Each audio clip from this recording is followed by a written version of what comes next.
አመሰግናለሁ። የተከበሩ አፈ ጉባኤ እንዲሁም የተከበራችሁ የምክር ቤት አባላት ለምታነሱት ጥያቄዎች ምላሽ ለመስጠት እድል ስለሰጣችሁኝ እጅግ አድርጌ አመሰግናለሁ። በመጀመሪያ በግፍ ሕይወታቸውን ላጡ ለተገደሉ ንጹሃን ዜጎች የሚሰማኝን ጥልቅ ሐዘን ለመግለጽ እወዳለሁ። እነዚህ ዜጎች ባልሰሩት ወንጀል በማይመለከታቸው ጉዳይ በሀገራቸው በቀያቸው ሕይወታቸውን ለማሻሻል ደፋ ቀና ሲሉ ባልተገባ መንገድ ሕይወታቸውን የሚቀጥፉ ገዳዮች፣ አጥፊ ስብስቦች ያደረሱባቸው ጥቃት በእጅጉ የሚያሳዝነን ከመሆኑም ባሻገር ሕይወታቸውን ለመታደግ ባለመቻላችን እንደ ሀገር፣ እንደ መንግስት፣ እንደ ሕዝብ ጥልቅ ሐዘን ይሰማናል። ኢትዮጵያ ቀደም ሲል በብዙዎቻችሁ የተገለጸው በሀገሯ የሚገኘውን ችግር፣ ሽብር፣ ግጭት ብቻ ሳይሆን በሌሎች ወንድም የአፍሪካ ሀገራት የሚያጋጥመውን ችግር ለመፍታት ጥረት ያደረገች የምታደርግ ሀገር ናት። ይህ ሆኖ ሲያበቃ አሁን አጠቃላይ ባለው ጂኦፖለቲካል ሁኔታ ኢትዮጵያ ውስጥ ለእናንተ ምናልባት በየወሩ በየሳምንቱ ለእኛ ግን በየሰዓቱ በየደቂቃው መርዶ የሚያስከትሉ ዜናዎች እንሰማለን። በዚህ ምክንያት የጸጥታ ተቋማትና መንግስት ይህን ነገር ለማስቀረት ከፍተኛ ርብርብ እያደረገ መሆኑን የምታውቁት ቢሆንም እስከ መቼ ላላችሁት የንጹሃንን ደም በከንቱ የሚያፈሱ የትኛውም ስብስብ ሸኔም ይሁን ሌላ አሸባሪ ኃይል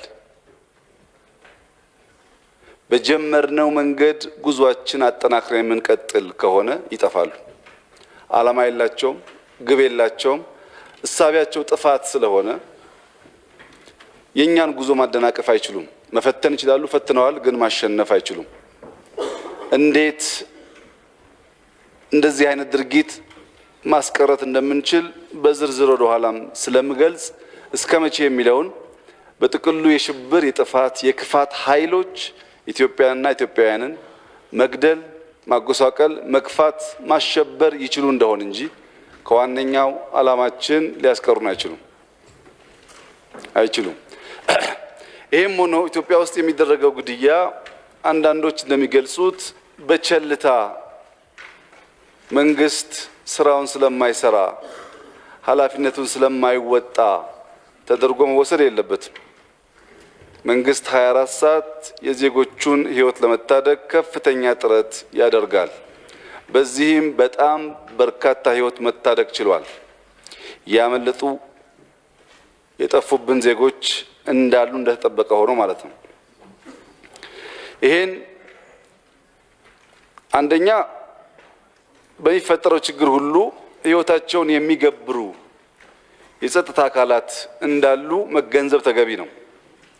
በቅርቡ የተከበረው ምክር ቤት የጸጥታ ተቋማት ኃላፊዎች መጥተው በዝርዝር እንደገለጹላችሁ በየቀኑ ፖሊስ ይሞታል፣ በየቀኑ ወታደር ይሞታል።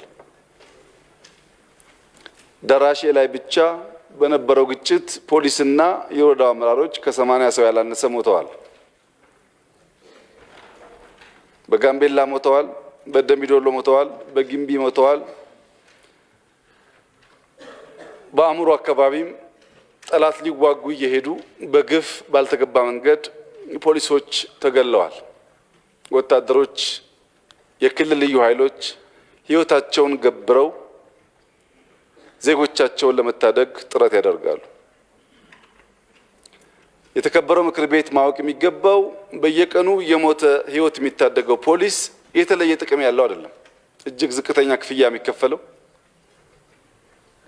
ከሚከፈለው ክፍያ በተጨማሪ የሚሰማራበት አካባቢ ምቹ ባለመሆኑ ለምሳሌ ወለጋ 30-40 ኪሎ ሜትር ጭቃ ውስጥ በእግር የሚጓዝ ኢንፍራስትራክቸር በበቂ ስለሌለ ችግር አጋጥሟል የሚባልበት አካባቢ በእግር እየተጓዘ የዜጎችን ደህንነት ለማስከበር ጥረት ያደርጋል።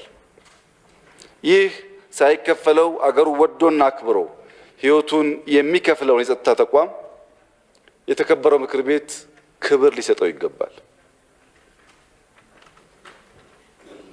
እናንተ የጠፋውን ብቻ ስለምታዩ ምናልባት ምን ያክል እንዳዳኑ ሙሉ መረጃ ላይኖራችሁ ይችላል። የእናንተ ልጆች፣ ወጣቶች፣ ፖሊሶች አገራቸውን ስለሚወዱ ሕዝባቸውን ለመታደግ ከፍተኛ መስዋዕትነት እየከፈሉ ነው። ይህ ነገር ተጠናክሮ እስከቀጠለ ድረስ የጥፋት ኃይሎች የኢትዮጵያን ጉዞ ሊያደናቅፉ አይችሉም። ሽብርን በሚመለከት ሽብር አሁን ባለው ሁኔታ የጠቅላላ ዓለም ፈተና ነው። በኢንቫይሮንመንት ፈተና አለ፣ በኢንፍሌሽንና ንግድ ትስስር ፈተና አለ፣ በግጭት ፈተና አለ። ከግጭት ውስጥ ግን ሽብር የዓለም ሁሉ ፈተና ነው። ለኢትዮጵያ ተለይቶ የተሰጠ ኢትዮጵያ ላይ ብቻ የሚከናወን አድርገን ማሰብ የለብንም።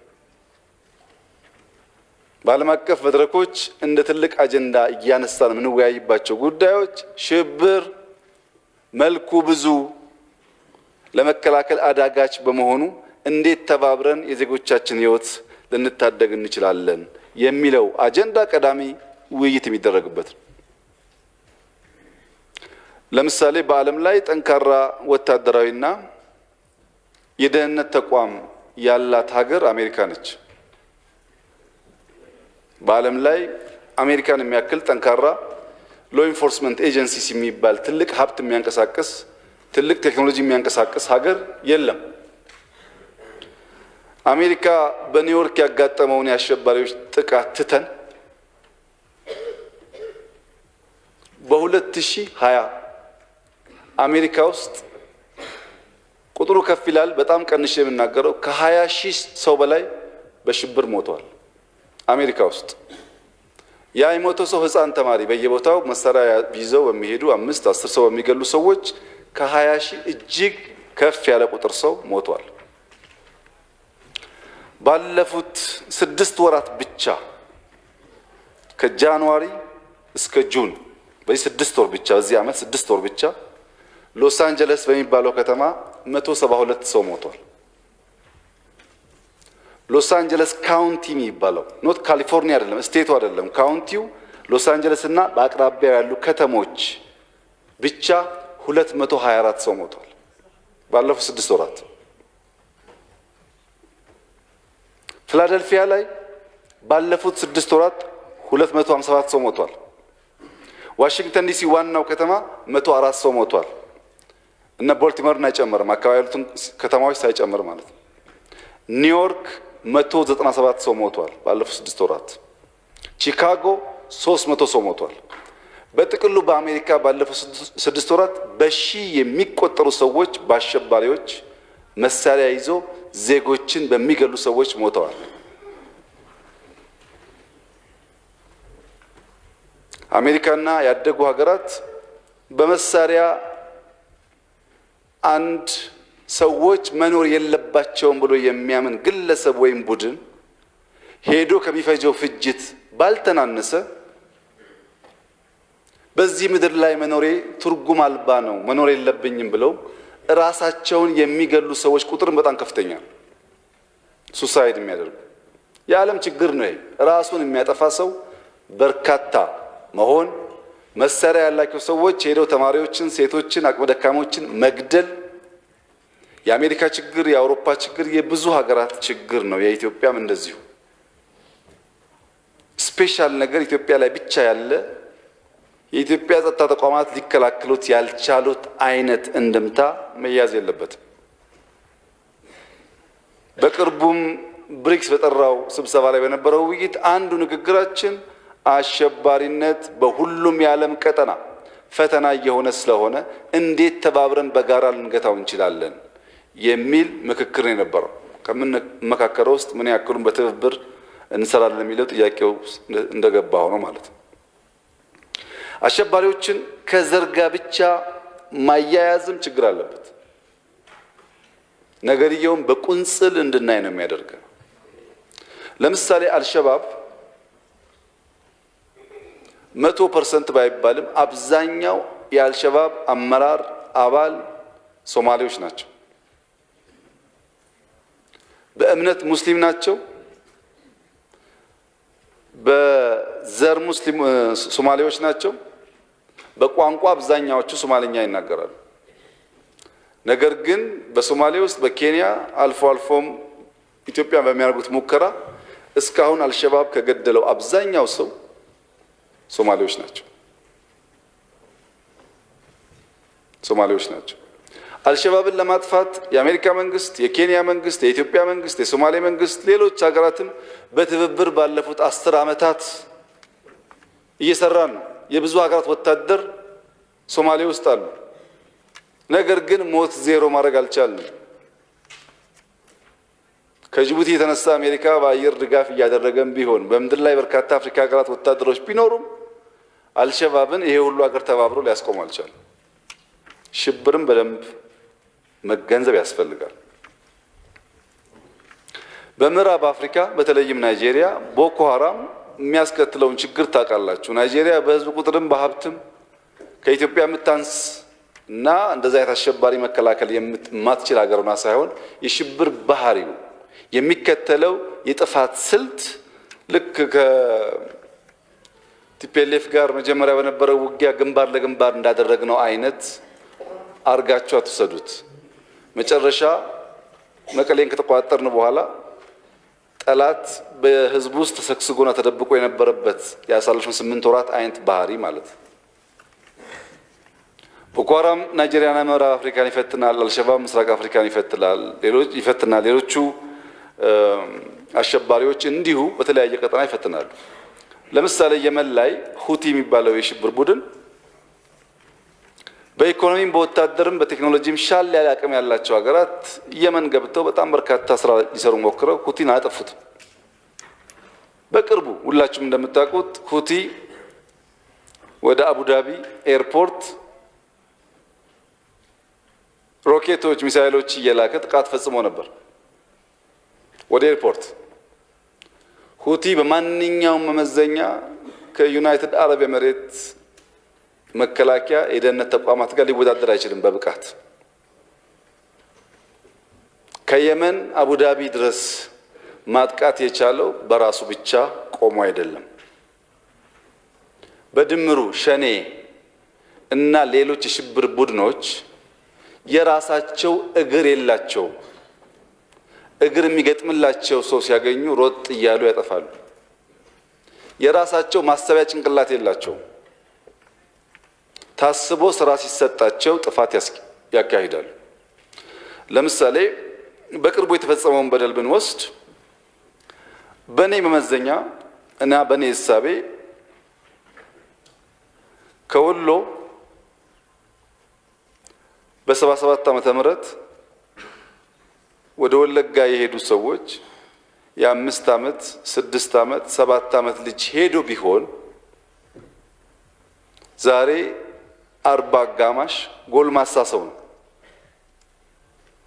ወሎ ይወለድ እንጂ 4-5 ዓመት ይቆይ እንጂ ይሄ ሰው ከ30 ዓመት በላይ የኖረው ያደገው የተማረው ያገባው የወለደው ያረሰው ያመረተው አሁን ባለበት ከባቢ ነው።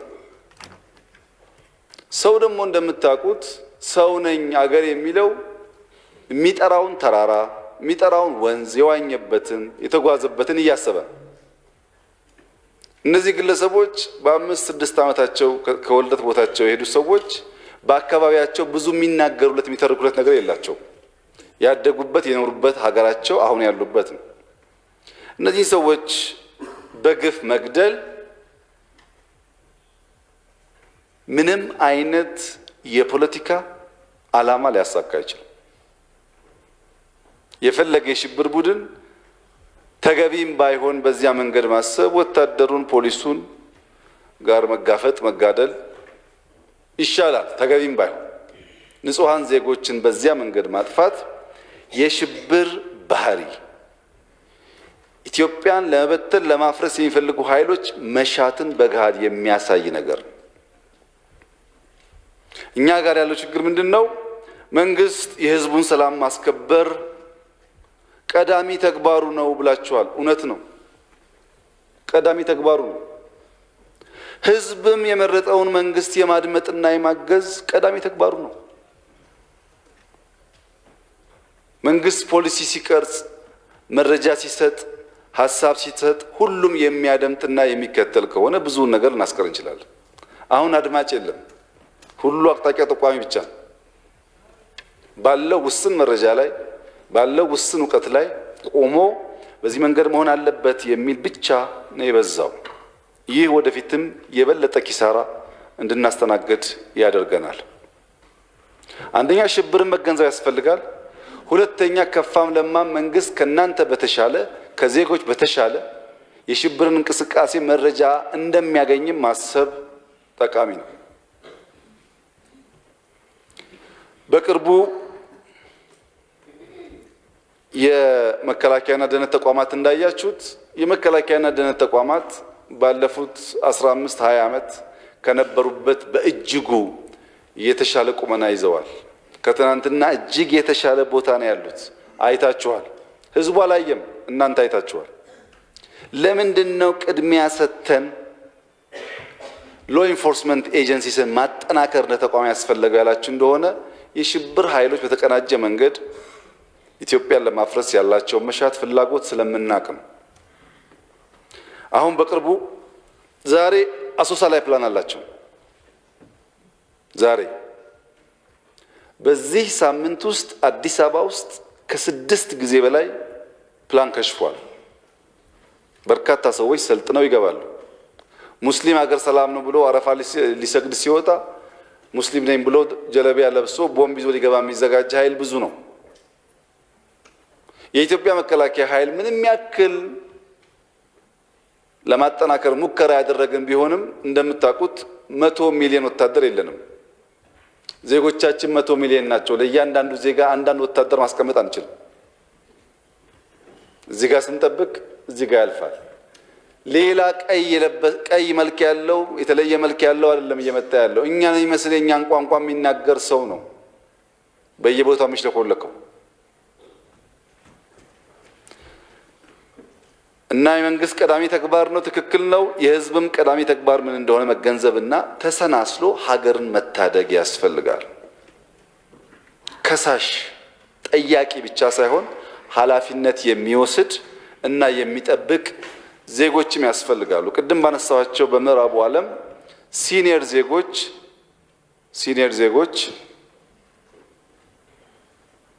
ስራቸውን አገባደው መጨረሻ ህይወት ዘመናቸው ያሉ ዜጎች በአካባቢያቸው ተቀምጠው ዋና ስራቸው አዳዲስ ነገር ሲያዩ ለፖሊስ ማመልከት ነው።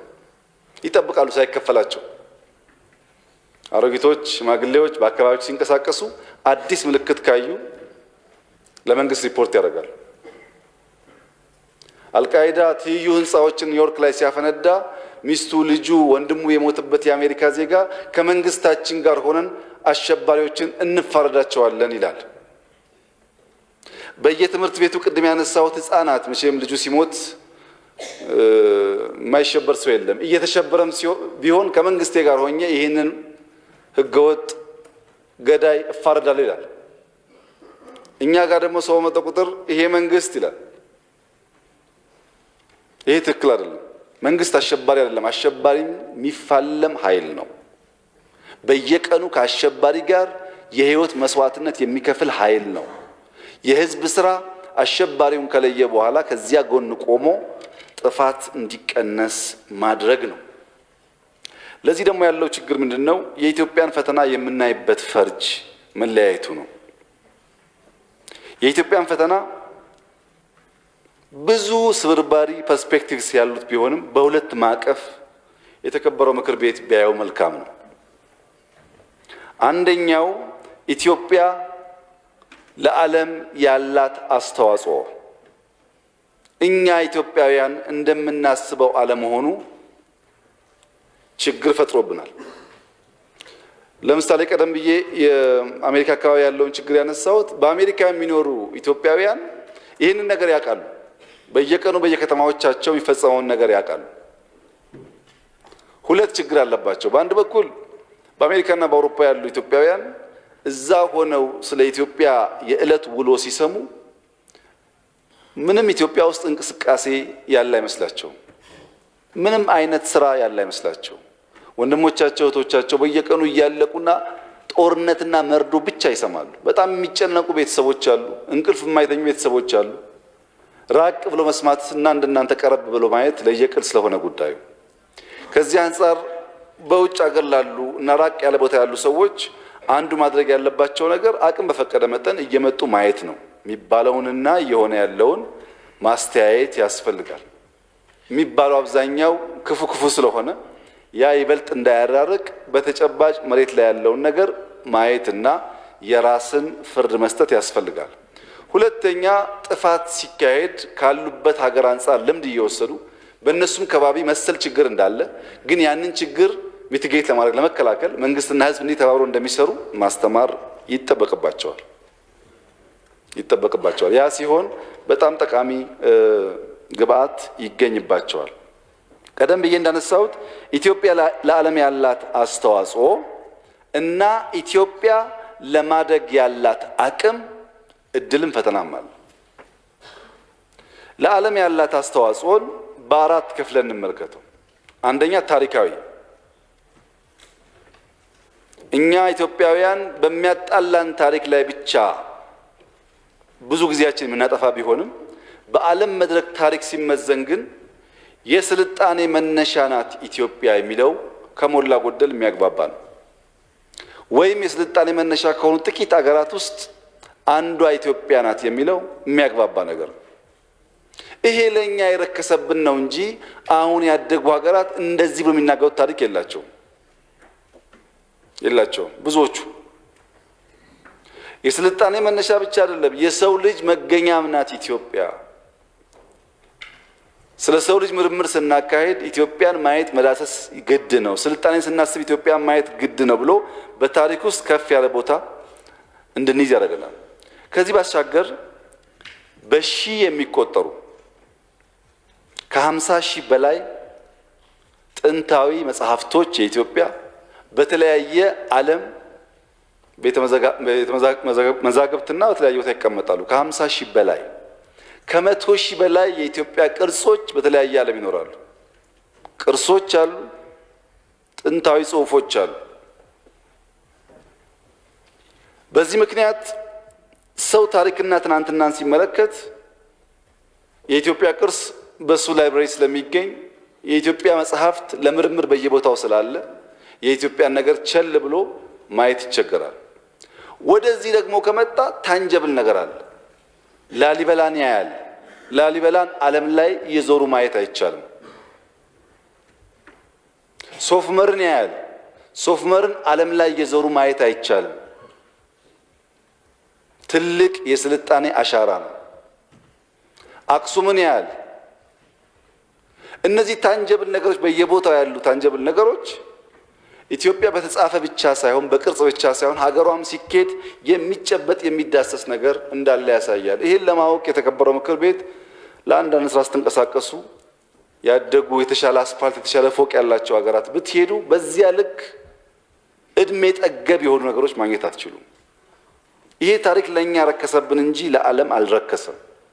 ስለ ጽሁፍም አንስቶ ዓለም ቢነጋገር በዓለም ላይ 18 ሀገራት ብቻ ናቸው የራሳቸው ፊደል ያላቸው። ከነሱ ውስጥ አንዷ ኢትዮጵያ ናት የሚለው ጉዳይ ወይም በአፍሪካ ብቸኛዋ ናት የሚለው ጉዳይ ከታሪክ አንጻር ቀላል ቦታ የሚሰጠው አይደለም። ይሄንን ታሪክ አስፓየር የሚያደርጉ ይሄንን ታሪክ እንዲጠፋ እንዲመነመን የሚፈልጉ ኃይሎች ቀላል አይደሉም። ቢኮዝ ሀብት ይያያዛል ከታሪክ ጋር። ለምሳሌ በእኛ ሀገር ሰዎች ድንገት ሀብታም ሲሆኑ አሁን እየቀረ ነው እንጂ የቤተሰቦቻቸው ስራ እየተነሳ ዘር እየተነሳ ይንቋሻል። ታውቃላችሁ። ይሄ ማታ ማታ የሚጋልብ ነው፣ ይሄ እንደዚህ የሆነ ያመጣም የተባለ ያለው ሀብት ይራከሳል። ሀብት በየዘመናቱ እየተወረሰ እያደገ የሄደባቸው ሀብታሞችና በሆነ ጊዜ ድንገት ሀብታም የሆኑ ሰዎች እኩል አይደሉም። በእኛ አካባቢ ሀብታም የሆኑ ሰዎች ድሃዎች እንኳን ልጆቻቸውን ለመዳር ይጠየፋሉ። እንደ ትክክለኛ የሀብት ምንጭ አይወስዱም። ታሪካቸውን አንቋሸው አንጋባም ይላሉ። በግለሰብ ደረጃ ነው ይሄ። በሀገር ደረጃም ሀብት ብቻውን መጥቶ ታሪክ አልቦ ሲሆን ያስቸግራል። ትናንት የሌለው ነገር ሲሆን ይሄ ከታሪካዊ ጉዳይ ጋር ያለው የኢትዮጵያ ጉዳይ መላው የኢትዮጵያ ሕዝብ የተከበረው ምክር ቤት በደንብ ሊያጤነው ይገባል። በ17ኛው ክፍለ ዘመን ጄምስ ብሩስ የተባለው ሰው ኢትዮጵያ መጥቶ ካሰሰ በኋላ 15 ግመል ሙሉ ጭኖ የሄደው ጩኮ አይደለም፣ የገብስ ቆሎ አይደለም፣ ውሃ አይደለም፣ ታሪክና ቅርስ ነው፣ መጽሐፍት ነው ጭኖ የሄደው። አፍሪካ ውስጥ ለምናደርገው ነገር እቺ ታሪክ ጠገብ ሀገር መዳከም አለባት ብሎ የሚያስብ ኃይል ቀላል አይደለም። እድልም ነው ፈተናም ነው። ከዚህም ባሻገር ታሪክን አስታከን ብዙ ነገር ልናነሳ እንችላለን። ሁለተኛው ተፈጥሯዊ ሀብት ነው። አትርሱ፣ አልተገዛንም። ስላልተገዛን በተገዙ ሀገራት ልክ አልተበዘበዝንም። አውጥተን ባንጠቀምበት። የተፈጥሮ ሀብት ሲባል አንደኛ አየር ንብረት። አሁን እዚህ ኢትዮጵያ የምታዩት አዲስ አበባ የምታዩት አየር እኛ ጎረቤት ሀገራት ብትዞሩ አታገኙትም። የለም። ይሄ አየር ንብረት ለፍተን ያመጣ ነው ባይሆንም በተፈጥሮ ያገኘነው ጸጋ ነው። ፍሬሽ ውሃ ዝናብን ጨምሮ እኛ የምናገኘው ፍሬሽ ውሃ በቅርብ የኛ ጎረቤቶች እንኳን ራቅ ያለው አይደለም፣ ጎረቤት ሀገራት እንኳን አያገኙትም። በዓለም ላይ ሰፋፊ ጅረት፣ ወንዝ፣ ፍሬሽ ውሃ፣ ንጹህ የሚጠጣ ውሃ ያላቸው ሀገራት ጥቂት ናቸው። ከነሱ ውስጥ ኢትዮጵያ አንዷ ናት። ለም መሬት፣ ሰፊ ሊታረስ የሚችል ለም መሬት አላት። የዱር አራዊት አላት በጣም በርካታ። እነዚህ ሁሉ እኛ እምብዛም ግምት የማንሰጣቸው በዓለም መድረክ ግን ትርጉም አላቸው። እጽዋት እንኳን ብንወስድ በዓለም ላይ ከ60 ሺህ የማይበልጥ ዝርያ አለ ይባላል። ከዚህ ውስጥ ከ6000 እስከ 7000 ዝርያ ከኢትዮጵያ የተወሰደ ወይም ኢትዮጵያ የሚገኝ ብቻ። በእጽዋት ዝርያ እንኳን ያለንን ሼር ተመልከቱ ከዓለም። ይሄ የተፈጥሮ ሀብት ያለን ፖፑሌሽን ጋር ተያይዞ እያደጉ ከሄዱ ምን ሊፈጥሩ ይችላሉ የሚል ስጋት ያለባቸው ሀገራት እና ቡድኖች ቀላል አይደሉም። ሶስተኛው ፖለቲካዊና ዲፕሎማሲ።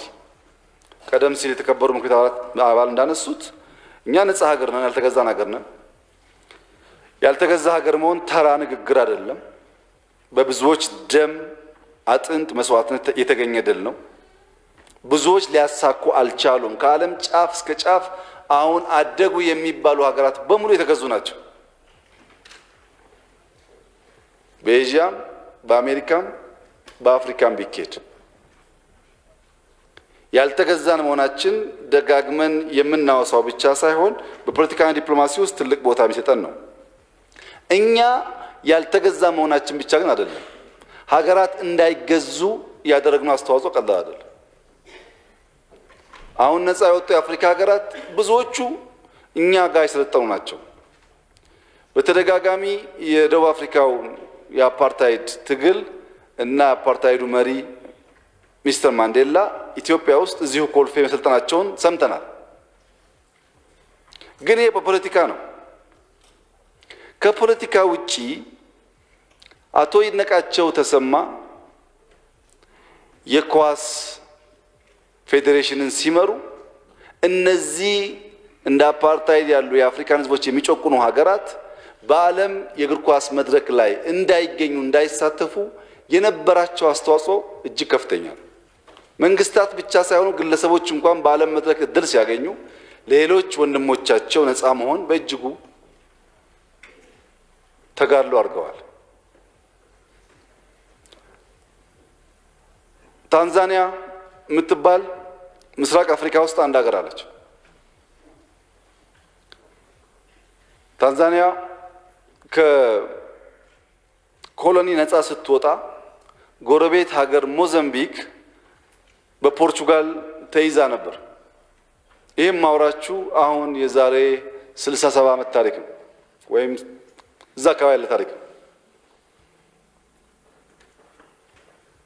ታንዛኒያ ነፃ ከወጣች በኋላ ታንዛኒያ የአየር ክልሏን መጠበቅ አትችልም። ሞዛምቢክ ያለው የፖርቹጋል ኤርፎርስ በታንዛኒያ አየር ክልል ውስጥ እየሄደ በምድር ባይገባም በአየር ላይ ይሰጋሉ፣ ይሸበራሉ። የኢትዮጵያ አየር ኃይል አንድ ስኳድ አንድ ቲም ልኮ በኢትዮጵያን አብራሪዎች ለወራት የታንዛኒያን አየር ክልል ጠብቋል። ይህን ያደረጉ ሰዎች አንዳንዶች አሁንም በሕይወት አሉ። የታንዛኒያ ነፃነት ሲወራ የአየር ክልሏን የጠበቀ ሀገር እንዳለ ሳይወሳ ሊያልፍ አይችልም። ታሪክ ስለሆነ ፖለቲካ ውስጥ ዲፕሎማሲ ውስጥ በአፍሪካ ጉዳይ ስንነጋገር እኛ ነፃ ሳትወጡ ብዙ ያረዳናችሁ ናችሁ በስልጠና በዚህ ብለን ምንጠቅሳቸው ታሪኮች አሉ። ታንዛኒያ ያንም የሚያደርጉ ጀግኖች ኢትዮጵያውያን በሄዱበት ጊዜ ጥቁር አብራሪ አይተው ስለማያውቁ በየቀኑ የኢትዮጵያ አየር መንገድ ፓይለቶች ከአየር መንገድ ለአየር ኮለላ ወይም ፍተሻ በሚነሱበት ሰዓት በርከት ያለ ሕዝብ ወጥቶ ያቸው ነበር። ጥቁር አየር የሚያበር አለ ብለው ለማየት ማለት ነው። እና በአፍሪካ ውስጥ የነበረ ሚና በቀላል የሚታይ አይደለም። ከዚያም ሲሻገር ሊግ ኦፍ ኔሽን ቀደም ሲል ተገለጸው በአፍሪካ ብቸኛ መስራች ሀገር ናት ኢትዮጵያ። አፍሪካ ዩኒየን ከመሰረቱ 3 ሀገራት ኢትዮጵያ አንዷ ነች። ከአፍሪካ ውጪ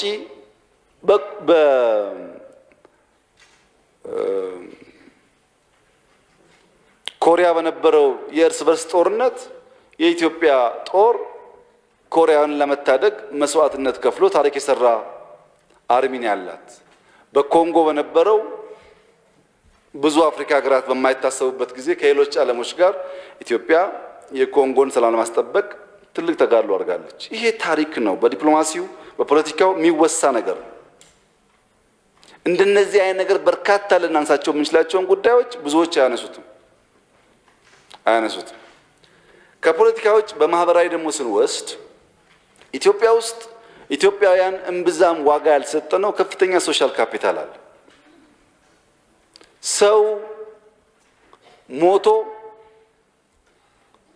ሰው ለመቅበር ሰልፍ የሚያጨናንቅ ሀገር ብትፈልጉ ኢትዮጵያ ነው። አንድ አዛውንት ሞቶ ያን አዛውንት በክብር ለመሸኘት ታክሲ የሚችል ታክሲ፣ መኪና ያለው መኪና የለው በእግሩ ከክፍለ ሀገር እየሄደ ለቀብር የሚሰለፍበት ሀገር ኢትዮጵያ ነው። ይሄ ለእናንተ ቀልድ ተደርጎ መታየት የለበትም። አሁን አደጉ በሚባሉ ሀገራት አባትና እናት ሲታመሙ ጊዜ የለኝም ነርስ ያስታማቸው ከተባለ በኋላ ሲቀበሩ አሁን ያለው ትሬንድ ለመቅበርም ጊዜ የለንም የመንግስት ቀባሪ ይቅበራቸው የሚል ትውልድ ያለበት። እናትን አባትን ማስታመም አለመቻል ብቻ ሳይሆን መቅበር የማይችሉ ግን ብር ያላቸው ፎቅ ያላቸው ምናምን ሀገራት በዝተዋል። ይሄ እኛ ጋር ስላለ እንዳናራክሰው እነዛ ሀገራት በጀት በጅተው ሚኒስትሪ አቋቁመው ፕሮፓጋንዳ ሰርተው እባካችን ወደ ቀደመው እንመለስ ሶሻል ካፒታል ወሳኝ ነው ቢሉም አይሳካላቸው፣ ተበላሽቷል። ግለኝነት ጥግ ስለነካ ሰው ከራሱ አልፎ እናቱን አባቱን መሸከም የሚችልበት ማንነት ጠፍቷል። ይሄ እኛ ጋር አለ። ይሄ እኛ ጋር አለ ሲባል ተራ ነገር አይደለም። ልክ በሞት ላይ እንደምንረባረበው በነፃነት ጉዳይም እንረባረባለን ማለት ነው። ከዚህ ቀደም ስም አልጠቅስም ከፍተኛ ተጋድሎ አድርገው ሀገራቸው የሚጠብቁ ሀገራት ሁሉም ዜጎቻቸው ወታደር ለመሆን ችግር ያልነበረባቸው ሀገራት አሁን ወታደር ሆኑ ሲባሉ ዜጎች አይ ለምን ከአፍሪካ አትቀጥሩም እያሉ ነው ሀገራቸውን ለመጠበቅ። እኛ ጋር ያሉ ሀብቶች የሁሉ ነገር መመዘኛ ከውጭ የምንሰማው ስለሆነ ትልልቁ ነገር አይታየንም። ብርና ፎቅ ሰምዌር አለ። የእድገት የብልጽግና የስልጣኔ መመዘኛ ደግሞ እሱ ብቻ ነው ተብሎ ስለሚወሰድ ግን እሱ ብቻ አይደለም። ለምሳሌ እድር ምንም አይነት ህጋዊ ነገር ሳይኖር በአንድ ሰፈር የሚኖሩ ሰዎች ተማምነው በእድር በየሳምንቱ አንተ ውሰድ እያሉ ለወራት የሚቆይ ነገር ያደርጋል ኢትዮጵያ ውስጥ። ይሄ ቀላል ነገር አይደለም። እቁብ አንድ ሰው ሲሞትበት ሲቀብር ከማስቀበር ጀምሮ ለቀናት ምግብ ሳይሰራ ኩሽና ሳይገባ ጎረቤት እየሄደ እያስተናገደ የሚያሳርፍበት ሀገር ኢትዮጵያ ነው። ይሄ እንዳትገምቱ ሌላ ሀገር በጣም ደና ሰው ከሞተና ቀብር ከተኬደ ነጭ አበባ ተይዞ ተጥሎ ነው ወደ ቤት የሚኬደው እንጂ እንደዚህ መንጋጋት የለም። ከቀበረ በኋላ ቤት ሲሄድ ሰውየው ፍሪጁን ከፍቶ ማሞቅ አለበት። አይርከስብን። ይሄ ብዙ ጋር የሌለ ነገር ነው። የቤተሰብ ስርዓት፣ ታላቅ ማክበር፣ ቤተሰብ ማክበር የሚባለው ጉዳይ ብዙ ዓለም ላይ ፈተና ነው። እኛ ጋር አለ እና የውጮች ሲናገሩ እናንተ ኢትዮጵያውያን ሀገራችሁን ትወዳላችሁ፣ ለሀገራችሁ ትቆማላችሁ፣ ቤተሰብ ታከብራላችሁ፣ ትተጋገዛላችሁ። በውጭ ሀገር ያሉ ዲያስፖራዎች ከራሳቸው ህይወት ባላነሰ ቢችሉም ባይችሉም በሀገር ቤት ያለው ቤተሰብ ጉዳይ ይጨንቃቸዋል፣ ኃላፊነት ይሰማቸዋል። የኛዎቹ እንደዚህ አይደሉም ብሎ ይናገራሉ ብዙዎቹ።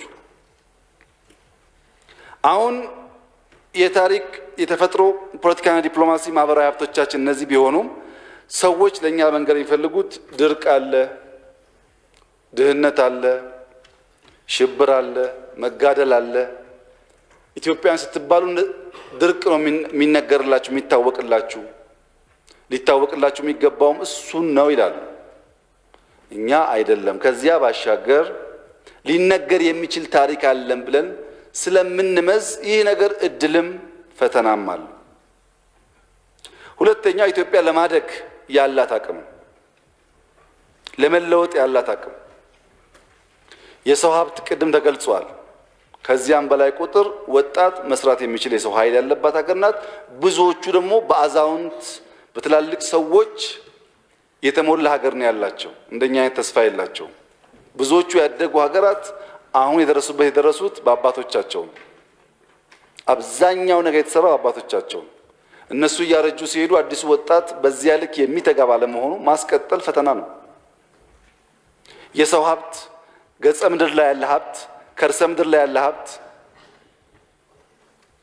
ኢትዮጵያ ከተጋችና ከሰራች ለመለወጥ የምትችል ሀገር መሆኗን ያሳያል። ይሄ ሁለት ነገር እድልን ፈተናም ስለሆነ ጠላት በብዙ መንገድ የማጥቂያ አቅጣጫ ወስዶ ያዳክመናል። በብዙ መንገድ በፊዚካል ብቻ አይደለም፣ ከዛ ባሻገርም በብዙ መንገድ ኢትዮጵያ ላይ አሁን እየተካሄደ ያለው ጦርነት የግራጫ ጦርነት ነው። ነጭ መዝገብ ላይ ወይም ጥቁር መዝገብ ላይ የተቀመጠ ሳይሆን የግራጫ ጦርነት ባህሪ ነው ያለው።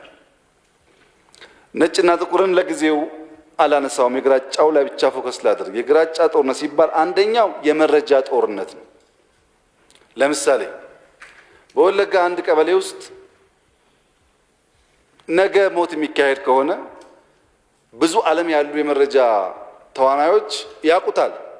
ጫፍ ጫፍ ይላሉ። ልክ እንደ ሞተም የዓለም ሚዲያዎች ይዘግባሉ። እኛ ገና ለመረጃውን ሰምተን ወታደር በምንሯሯጥበት ጊዜ ከኛ በላይ አጀንዳውን ማስፋት የሚችል ኃይል አለ። የመረጃ ጦርነቱ አካል ስለሆነ ይህ የመረጃ ጦርነት በስንዴ ላይ ወይም በግሪን ሌጋሲ ላይ ኢትዮጵያ አስደማሚ ስራ ብትሰራ ስራም አላጣ አይገኝም እዛ። ይህንን የግራጫ ጦርነት አንድ አካል የሆነ የመረጃ ጦርነት ኢትዮጵያ አሁን ባላት አቅም ሙሉ በሙሉ መከላከል ትቸገራለች። የተቀናጀ ስለሆነ ትሞክራለች፣ በብዙ ግን ቀላል አይደለም። ሁለተኛው ዲፕሎማሲ ነው፣ ተገልጿል ቅድም። በየቀኑ 300 400 በነገራችን ላይ ዳታውን ላለማጋነን ፈርቼ እንጂ በየደቂቃው ነው ግድያ ያለው ባደጉ ሀገራት። በየቀኑ ሰው የሞትባቸው ሀገራት በምንም መመዘኛ ኢትዮጵያ ውስጥ ባለፈው ዓመት የሞተው ሰው ተደምሮ ቅድም ካነሳቸው ሀገሮች አንፃር በጣም ጥቂት ነው በቁጥር ከመጣ። እዛ ግን ሎካል ሚዲያው ከሚያወራው ውጭ የሀገርኛ ሚዲያ አጀንዳ ስለማይሆን እኛም ጋር ስለማይደርስ በየቀኑ እየሞተባቸው ያሉ ሀገራት ሳይቀሩ ኢትዮጵያ ውስጥ ያለው ጉዳይ አስጨንቋቸው የዓለም ሚዲያ አጀንዳ ያደርጉታል። በከተማቸው ሰው እየሞተ ልጆቻቸው እየሞቱ ያን መከላከል ሳይችሉ የእኛን ጉዳይ ግን የዓለም አጀንዳ ማድረግ ይፈልጋሉ። ብዙ ነው መንገዱ። የሳይበር ጦርነት ባለፈው አንስቼዋለሁ፣ ቁጥሩ እየጨመረ ነው ያለው። አራተኛው የተልእኮ ውጊያ ነው። እግር አልባ ተላላኪዎች ባንዳዎች ያሉበት ሀገር ሲሆን ጨው እያቀመስክ ትልካቸዋል። እነዚህ እግር አልባ ባንዳዎች ሳይቸገሩ የራሳቸውን ዜጋ የራሳቸውን ቤተሰብ ለመግደል ይፍጨረጨራሉ። ኢትዮጵያ ውስጥ አሁን ያለውን በጋራ የመኖር እና ኢትዮጵያን የማጽናት ፍላጎት ለማፍረስ የተመረጡ አካባቢዎች አሉ። አንደኛው ኦሮሞና አማራን በተቻለው አጋጣሚ ማፋጀት ነው። ሁለተኛው አማራን ራሱ እርስ በርስ ማፋጀት ነው። ሶስተኛው ኦሮሞን ራሱ እርስ በርስ ማፋጀት ነው። አራተኛው አፋርና ሶማሌን ማፋጀት ነው። አምስተኛው ሲዳማና ወላይታን ማፋጀት ነው። ስድስተኛ ቤኒሻንጉልን ከኦሮሚያም ከአማራም ጋር እንዲሁ ማፋጀት ነው። ከዛም ሲያልፍ ሙስሊም ክርስቲያንን ማፋጀት ነው። የሙስሊም ክርስቲያን በማይሳካበት ወቅት ሙስሊም እርስ በርሱ ክርስቲያን እርስ በርሱ ደግሞ እንዲፋጅ ማድረግ ነው። ስለዚህ እናንተ የሲዳማና የወላይታውን ሳትሰሙ መንግስት ሰምቶ ካረገበ በኋላ የጸጥታ ተቋሙ አረገብኩ ብሎ የአፍታ ረፍት ሳያገኝ ኢሳና አፋር ሊባል ይችላል። መሮጥ አለበት እዛ። ኢሳና አፋር ሲተወጡ ደግሞ ቤኒሻንጉልና አማራ ወይ ቤኒሻንጉልና ኦሮሚያ ሊባል ይችላል። እነዚህ ቀጠናዎች ቅድም ባነሳኋቸው በመረጃ ጦርነት፣ በዲፕሎማሲ፣ በሚላላኩ ጀሌዎችና ባንዳዎች ከፍተኛ ዘመቻ ተደርጓል። እስካሁን በዚህ ሂደት ኢትዮጵያን ማፍረስ አልተቻለም። በብዙ ሀገራት ያለው ልምምድ እነዚህ ካልተሳኩ ሰበብ ፈጥረህ ጦር ማዝመት ነው። ይሄ መጨረሻ ግብ አይደለም። በሚዲያ ካፍረስ ማፍረስ፣ ያም ካልሆነ በዲፕሎማሲ ጫና ማፍረስ፣ ያም ካልሆነ በተልእኮ ውጊያ ማፍረስ፣ ያም ማይሳካ ከሆነ ግን ምክንያት ፈጥረህ ገብተህ ማፍረስ ነው።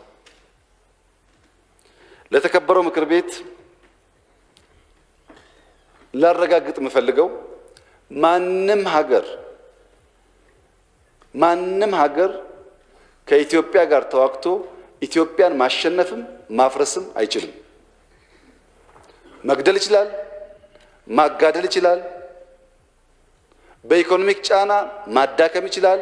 ሲያደርጉት እድሜ ልካችን አድርገውታል። ይሄ ምንም በኢኮኖሚ ጫና ቢያዳክሙን፣ ምንም እርስ በርስ ሞኝ ተላላኪ እየፈለጉ ቢያጋድሉንም ኢትዮጵያን ማፍረስም ማሸነፍም አይችሉም። አባቶቻችን አላደረጉትም፣ እኛም ማናደርገውም፣ ልጆቻችንም ይሄን ይከተላሉ። ይሄን በተግባር የምናየው ጉዳይ ይሆናል። ይህ ሲባል ግን እጃቸውን ጠቅልለው አርፈው ይተኛሉ ማለት አይደለም። በሩ ብዙ ነው። ዛሬ በሰሜን ነገ በምስራቅ ከዚያ በደቡብ በየቀኑ የሚያንኳኩበት የሚያዳክሙበትና ከስራ የሚያስፈቱበት ነገር ይፈጥራሉ። ለምሳሌ ኢትዮጵያውያን አንዳንዶች ኢትዮጵያ በብዙ መንገድ ስትደበደብ በብዙ መንገድ ስትወቀጥ የት እንደነበሩ ማናቃቸው ሁሉ ግድያ ሲኖር ይሸቅጡበት ይነግዱበታል። የግድያ ነጋዴዎች አሉ። በሞት ሸቅጠው ማትረፍ የሚፈልጉ ሰዎች አሉ። እነዚህ ሰዎች ወረራ ሲካሄድብን፣ ይሄ ሁሉ ጫና ሲካሄድብን ልክ አሁን በሞት በሸቀጥ እንደሚያስቡት ቢሸቅጡ ኖሮ ባልከፋ ነበር። ይሄ በጣም ሰፊ ነው። ባንዳው ሸኔ እዛ የሚዋጋው ብቻ አይደለም። አዲስ አበባ ያለም ባንዳ አለ፣ በየመጅሊሱ የሚሸቅል ማለት ነው። እንደዚህ አይነት ሸቃይ ስብስብ በሚኖርበት ሰዓት የሚያጠቁን ኃይሎች የተሻለ ጉልበት ያገኛሉ። ለዚህ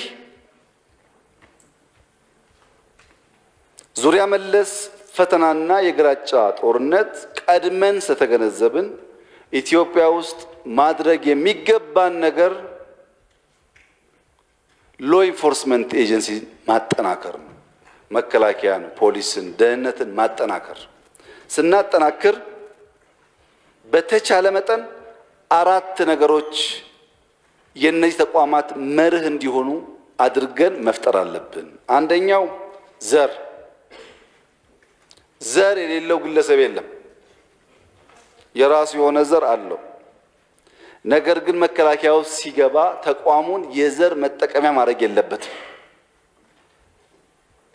አንተ ኦሮሞ አይደለህም፣ አማራ አይደለህም፣ ጉራጌ አይደለህም ባንለውም ዘር የግሉ ቢሆንም መከላከያው ሲገባ ግን ቃል የገባበትን የማለበትን በሕገ መንግስት የተቀመጠውን ነገር ከማስፈጸም አልፎ በዘር ጉዳይ የሚሳተፍ እንዳይሆን አድርገን እንስራ። ሁለተኛው እምነት ነው። ኢትዮጵያውያን በግራም ይሁን በቀኝ አላቸው እምነት። አብዛኛው ወይ ክርስቲያን ነው ወይ ሙስሊም ነው በግሉ። ያን የእምነት አቋሙን ግን ይዞ መከላከያ ውስጥ ደህንነት ውስጥ መግባት የለበትም። በግሉ አትመን አንለውም። የተቋሙ እምነት ማድረግ ግን የለበትም። ሶስተኛው ፖለቲካ አመለካከት ነው። ሰው የራሱ የሆነ ፖለቲካ አመለካከት አለው። ሁሉም ሰው ያ አመለካከቱን እነዚህ ተቋማት ውስጥ ማስገባት የለበትም። በግሉ አምኖ ምርጫ ሲመጣ የፈለገውን ሊመርጥ ይችላል። የፖለቲካ አመለካከቱን ግን ተቋማት አስገብቶ ያን መጠቀሚያ የሚያደርግ መሆን የለበትም። አራተኛ አቅም በፈቀደ መጠን በጥቅም ተገዝቶ በጥቅም ተታሎ የሀገርን አንድነት አደጋ ውስጥ የሚያስገባ መሆን የለበትም በሚል ሰፋፊ ጽሁፎች፣ ስልጠናዎች ተዘጋጅተው መከላከያ ደህንነት ተቋማት ሲሰሩ ቆይተዋል። ይሄን እናንተ በአይናችሁ አይታችኋል። ዛሬ ያለን መከላከያን ትናንት ካለን መከላከያ ጋር ለማወዳደር የሚያስችል ክራይቴሪያ የለም። በእጅጉ የተሻለ ነው። ከፍተኛ የሆነ የተቋም ግንባታ ስራ እየተሰራ ነው። በሁሉም የደህንነት ተቋማት እንዳያችሁት ለዛሬ ብቻ ሳይሆን ነገ የሚረከቡ ልጆችም ታሳቢ አድርገን እየገነባን ነው። ቴክኖሎጂ ታጥቀዋል። በአመለካከት የተሻለ ደረጃ ደርሰዋል። አይታችኋል።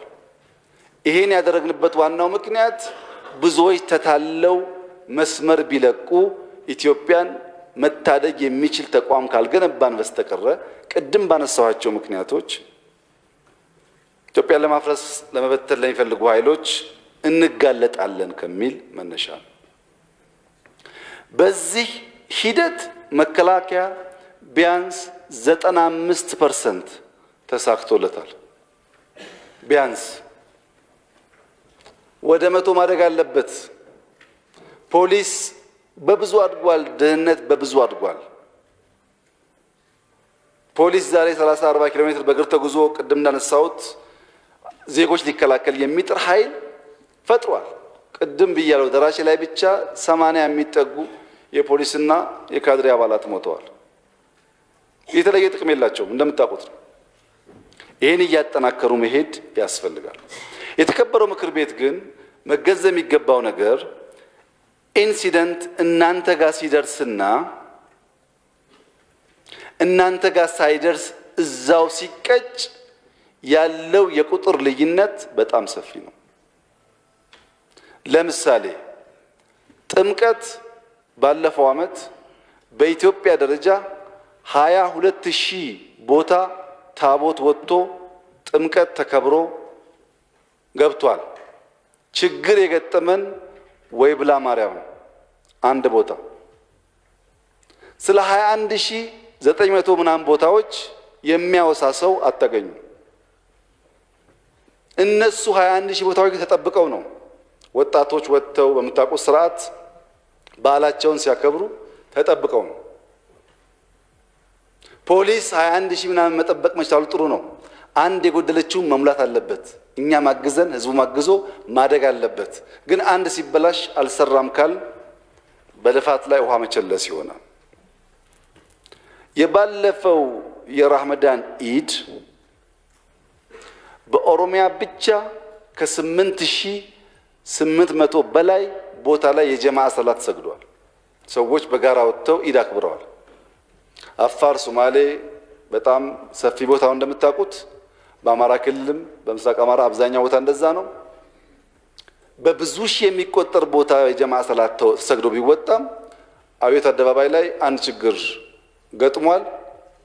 ደሴ የሰገደውም ጅማ ሰግዶ የገባውም ሰመራ ሰግዶ የገባውም ስለ አዲስ አበባው ጭስ ነው የሚያወራው እንጂ እሱ ሰላም ተጠብቆ እንደገባ አይናገርም።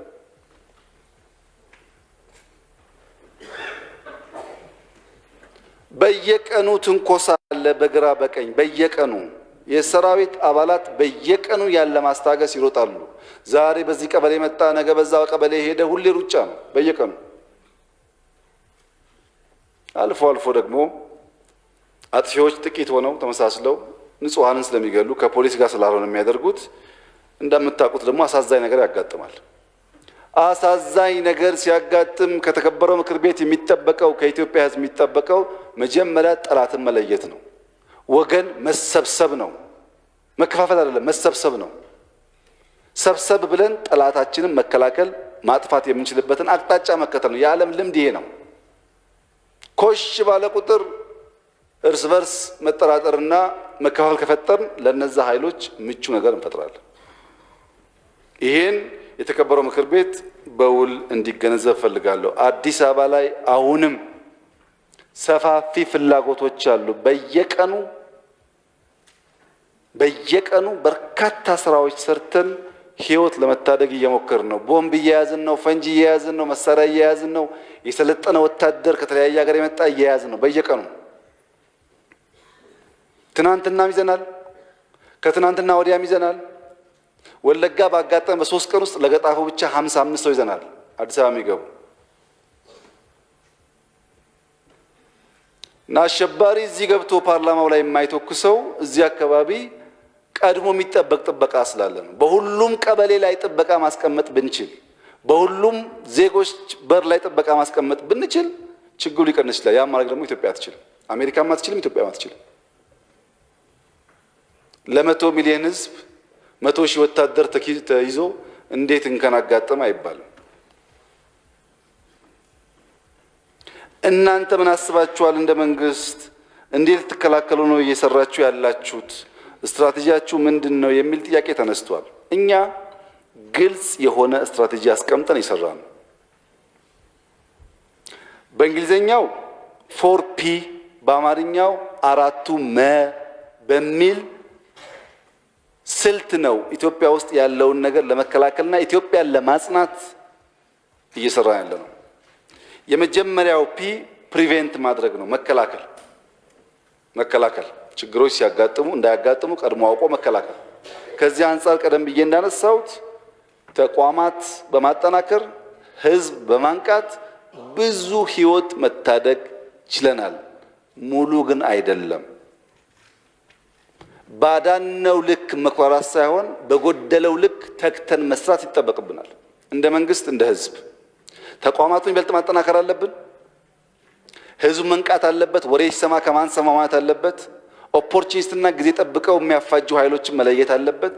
ዝም ብሎ መከተል የለበትም። ይህንን ካደረገ ከመከላከል አንጻር ያለው ውጤት ያድጋል። ሁለተኛው ፒ ፐርሲው ነው፣ መከታተል። ዛሬ ወለጋ ላይ ችግር ሲፈጠር ወለጋ በቃ ካል ጉድ ነው። ጋምቤላ ይቀጥላል፣ ጎንደር ይቀጥላል። ስሙን ነው የሚቀያየረው። ኮንቲኒየስሊ መከታተል ያስፈልጋል። ለዛ የክትትል አቅማችን ለማሳደግ ሰፊ ስራ እንደተሰራ ስላያችሁ መግለጽ አልፈልግም። አሁንም ጥረት ያስፈልጋል። አንዳንዴ መረጃውን አግኝተን መድረስ የሚያቅተን ጊዜ አለ። አንዳንዴ መረጃ አግኝተን ደርሰን በቦታው ላይ ምንም ማናገኝባቸው ጊዜዎች አሉ። ይሄን እያጣጣሙ እያደጉ መሄድ ይፈልጋል። ሶስተኛው ፒ ፕሮቴክት ነው፣ መጠበቅ። ምን ጠብቀው? የጠላት ዋና ዋና ታርጌት የሆኑ ፕሮጀክቶች፣ ተቋማት፣ አካባቢዎች በተለየ እንጠብቃለን። የቀረውን ደግሞ ህዝቡ በየአካባቢ እያደራጀን የሚጠብቅበት መንገድና ድጋፍ ሲያስፈልግ የሚጠይቅበትን መንገድ ይበልጥ እያጠናከርን እንሄዳለን። አራተኛው ፕሪፔር ነው፣ መዘጋጀት። አሁንም መዘጋጀት፣ በየቀኑ መዘጋጀት። ሰው ሞተ ሲባል አንድ ሳምንት ተጫዋጩኸን ከዛ ደግሞ ረስተን ምንገባ ሳይሆን ተጨማሪ ሰው እንዳይሞት በየጊዜው ዝግጅት ማድረግ፣ ለሚቀጥለው ፈተና ራስን እንደ ሀገር እንደ ተቋም ማዘጋጀት ያስፈልጋል። ይሄን ስትራቴጂ ካውንተር ለማድረግ ይሄን ስትራቴጂ ተገዳድሮ ውጤት ለማምጣት በጠላቶቻችን በኩል የሚሰሩ ስራዎች አሉ። አንደኛ በመዋቅር ውስጥ ሰው ይገዛሉ። በመዋቅር ውስጥ ሰው ይገዛሉ። ይሄ ሰው አብሮ ያቅዳል፣ አብሮ ይነጋገራል፣ ያበላሻል። ቅድም መዋቅር አይጠራሙ የተባለው ባለፈው ሪፖርት አቅርቤያለሁ። ከ5000 ያላነሱ ሰዎች ባለፉት 2 ወራት አጥርተን ግማሹ ከደረጃ ዝቅ ብሏል፣ ግማሹ ታስሯል፣ ግማሹ የተለያየ እርምጃ ተወስዷል። አሁንም ይወሰዳል። ይሄ የሚወሰደው በአሉባልታ አይደለም።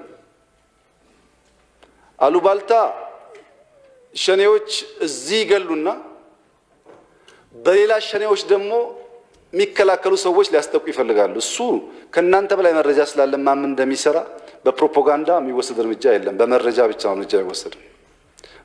ማንን ፋይት ያደርጋል፣ ማን ምን እያደረገ ነው፣ ቢያንስ የተሻለ መረጃ እና ግንዛቤ እኛ ጋር አለ።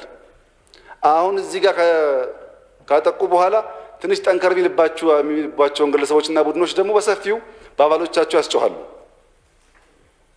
ከዚህም ለማዳከም ማለት በግድያ ብቻ ሳይሆን ከውስጡም ለማዳከም እሱ ድራማ እኛ ጋር አይሰራም። እኛ ያደግንበት ስለሆነ በእንደዚህ አይነት ነገር እኛ ማታለል ብዙ የሚቻል ስለማይመስል መዋቅር ውስጥ ግን ችግር አለ። ሁለተኛ የተቀናጀ ሚዲያ ዘመቻ ነው። እናንተ ማንስታችኋል። የግራጫ ጦርነት አንዱ ስልት ሚዲያ ነው። በአንድ ጊዜ ነው ዓለም የሚንጫጫው። ከሀገር ውስጥም በጣም ብዙ ሰዎች አሉ እንደዚሁ መንግስት ቢይዘንም ምንም አያረገንም ያሻን አድርገን ብራችንን ሰሚሉ ሰዎች አሉ። በተቻለ መጠን ህግ ለማስከበር ሙከራዎች እየተደረጉ ነው፣ ይጠናከራሉ። ተበላሸ። ሶስተኛው ባንዳዎች ናቸው። ባንዳዎች ዛሬ ሳይሆን በጣሊያን ወረራ ጊዜም ባንዳዎች ነበሩ። ኢትዮጵያ በዘመኗ ባንዳዎች ጠፍተዋት አያውቁም። በዘመኗ ልጆቿ ሳይወጋት ቀርተው አያውቁም። በዘመኗ ጠላት የልጆቿን መከፋፈል ሳይጠቀም በር አንኳኩቶ አያውቅም። ሁሌም ታሪካችን ይሄ ነው። አሁንም ባንዳዎች አሉ። ግማሹ አዲስ አበባ ተቀምጦ በሚዲያ የሚገዛ ባንዳ፣ ግማሹ ክላስ ተሸክሞ ጫካ የገባ ባንዳ፣ ብዙ ባንዳ አለ። በየኤንጂኦ እና ኢንተርናሽናል ተቋማት እየተሽከረከረ የሚውል ባንዳ ብዙ ነው። ናሽናል ኢንትረስት ላይ ሳይሆን የራሱ ጉዳይ ላይ የሚያተኩር። ይህንም አቅም በፈቀደ መጠን ፋይት እናደርጋለን። ለምሳሌ ድርቅ እንውሰድ። ድርቅ በቅርቡ በሶማሌ በአፋር አካባቢ እና በደቡብ አካባቢ ያጋጠመን ድርቅ ባለፉት 40 ዓመታት ከገጠመን ድርቅ የከፋ ነው። 40 ዓመቱን ደግሞ እንተው። 2009 በሶማሌ ክልል የገጠመን ድርቅ እና የዘንድሮ ድርቅ መሳ ለመሳ ይታዩ የተራራቁ ናቸው። በሸፈነው ዞን ባጠቃው የቤት እንስሳ እና በጥቃቱ ኢንቴንሲቲ ያሁኑ በእጅጉ ይበልጣል። ከሶማሌ ክልል መጣችሁ ታውቁታላችሁ ታሪኩ። 2009 በሶማሌ ድርቅ ላይ ኢንተርናሽናል ተቋማት ከፍተኛ ድጋፍ አድርገውልናል። ከፍተኛ በ2014 ያኔ ከደገፉን ሩብ አልደገፉንም። ድርቅ ይሄ ሰው ግድያ ነው። ድርቅ ለምን ፖለቲካ ይሆናል ታዲያ? 2014 ሳንደገፍ የሶማሌ ክልል መንግስት፣ የሶማሌ ህዝብ፣ የሁሉም ክልል ህዝቦችና መንግስት፣ ፌዴራል መንግስት ተረባርበው ባደረጉት ርብርብ ግን አንድ ሰው በድርቅ አልሞተብንም። 2009 በአንድ ወረዳ ብቻ ከ100 ሰው በላይ ሞቷል። ሰው ሳይሞትብን ከብቶች ሞተውብን መከላከል የቻልነው እንደ ሀገር ፌዴራልም ክልልም በነበረው ርብርብና መደጋገፍ እንጂ ከውጭ የነበረው ድጋፍ በእጅጉ ከዛ የተለየ ነው። በኢኮኖሚ ቅድም ተገልጿል፣ መልሼ አልገልጸውም። ዋናው ፖይንት በየቀኑ እየተወጋን፣ በየቀኑ እየተፈተን፣ በየቀኑ መስዋዕትነት እየከፈል፣ በየቀኑ እጅግ ለማመን የሚከብዱ ነገሮች ውስጥ እያለፍን በየቀኑ የሚገርማችሁ በየቀኑ እየጠነከርን ነው። በየቀኑ እየተማርን ነው። ለጠላቶቻችን መንገር የምንፈልገው አንደኛ የኢትዮጵያ መንግስት ሬዚሊየንት መሆንንና ሀገር ማሻገርን በጽኑ የሚያምን ብቻ ሳይሆን አስፈላጊ ከሆነ መስዋዕትነት የሚከፍል ስለሆነ ዝም ብሎ በሆያ ሆዬና ግርግር በጫት ላይ በምርቃና ወሬ የሚፈርስ አለመሆኑን መገንዘብ ያስፈልጋል። አንደኛው ነገር ማለት ነው። አስፈላጊ ከሆነ መስዋዕትነት ከዓላማችን ከመበልጸግ ጉዟችን ንቅንቅ የሚያደርገን ነገር የለም። አልተፈተንም አላልኳችሁም፣ ግን አንሸነፍም። ይሄ ግራ የሚገባቸው በጣም ሰፊ የሚታለሉ ሰዎች አሉ። ይሄ ነገር እያለቀ ይሆን ብሎ ቶሎ ብሎ መስመራቸውን ወደዛ ወደዚህ የሚያደርጉ ሰዎች አሉ። እያንዳንዱ ሰው የራሱ ብቃትና የጥንካሬ አቅም ስለሚለያይ፣ ዋናው ጉዳይ ግን ፈተናዎች ይበልጥ እያጠነከሩን በፈተና ውስጥ ይበልጥ ወደፊት እየተጓዝን ነው ያለነው። ቁስልም ቢኖረው ሰዎች እየቀበርን ቢሆንም የህፃናት የንጹሃን ደም ጩኸት እንቅልፍ የሚነሳ ቢሆንም በቅርቡ የሞቱትን ሰዎች ዘር ምናምን ተውና የእናንተ ልጆች ቢሆኑ ኖሮ ስላችሁ አስቡ። የእናንተ እዚህ ያላችሁ ሰዎች ህፃናት ትምህርት ቤት ሄደው ቢገደሉ ማን ነው ተኝቶ የሚያድረው? ይሄ ውስጥም ቢሆን መከራው እናሸንፋለን። የተከበረው ምክር ቤት እንዲገነዘብ የምፈልገው ኢትዮጵያ ወደ ዳገት ጉዞ ላይ ነው ያለችው። ወደ ዳገት እየተጓዝን ያለ ነው። ወደፊት በጣም ቅርብ ነው፣ ግን ከባድ ነው። ዳገት ስለሆነ ቅርብ የሚታይ ቢሆንም ግን ከባድ ነው። ከፍተኛ ጉልበት፣ ትጋት፣ አንድነት፣ ትብብር ይፈልጋል።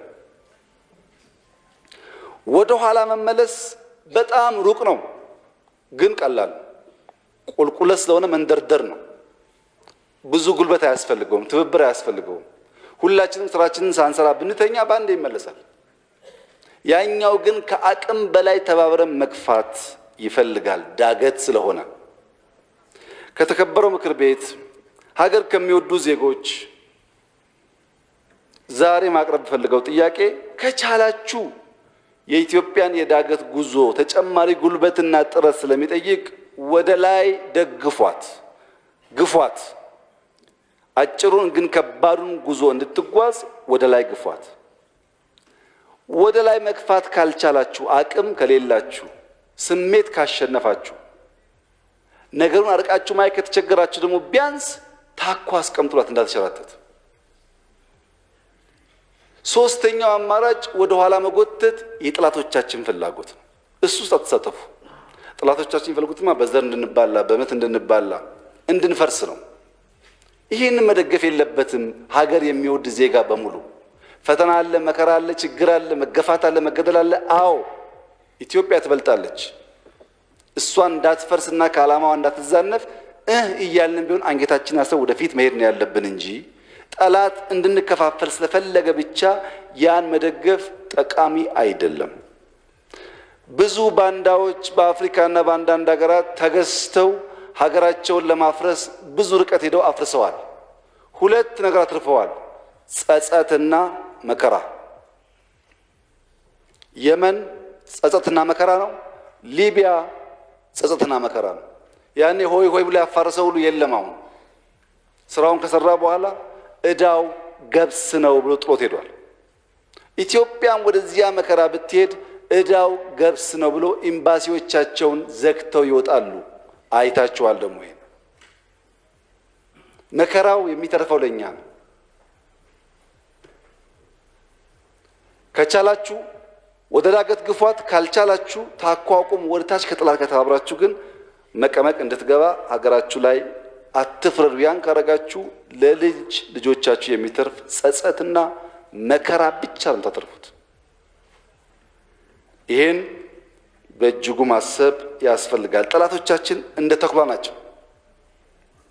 ተኩላ አንድ መንጋ ሲያይ ዘሎ አይገባም። መጀመሪያ መጥፎ ጠረን ይለቃል።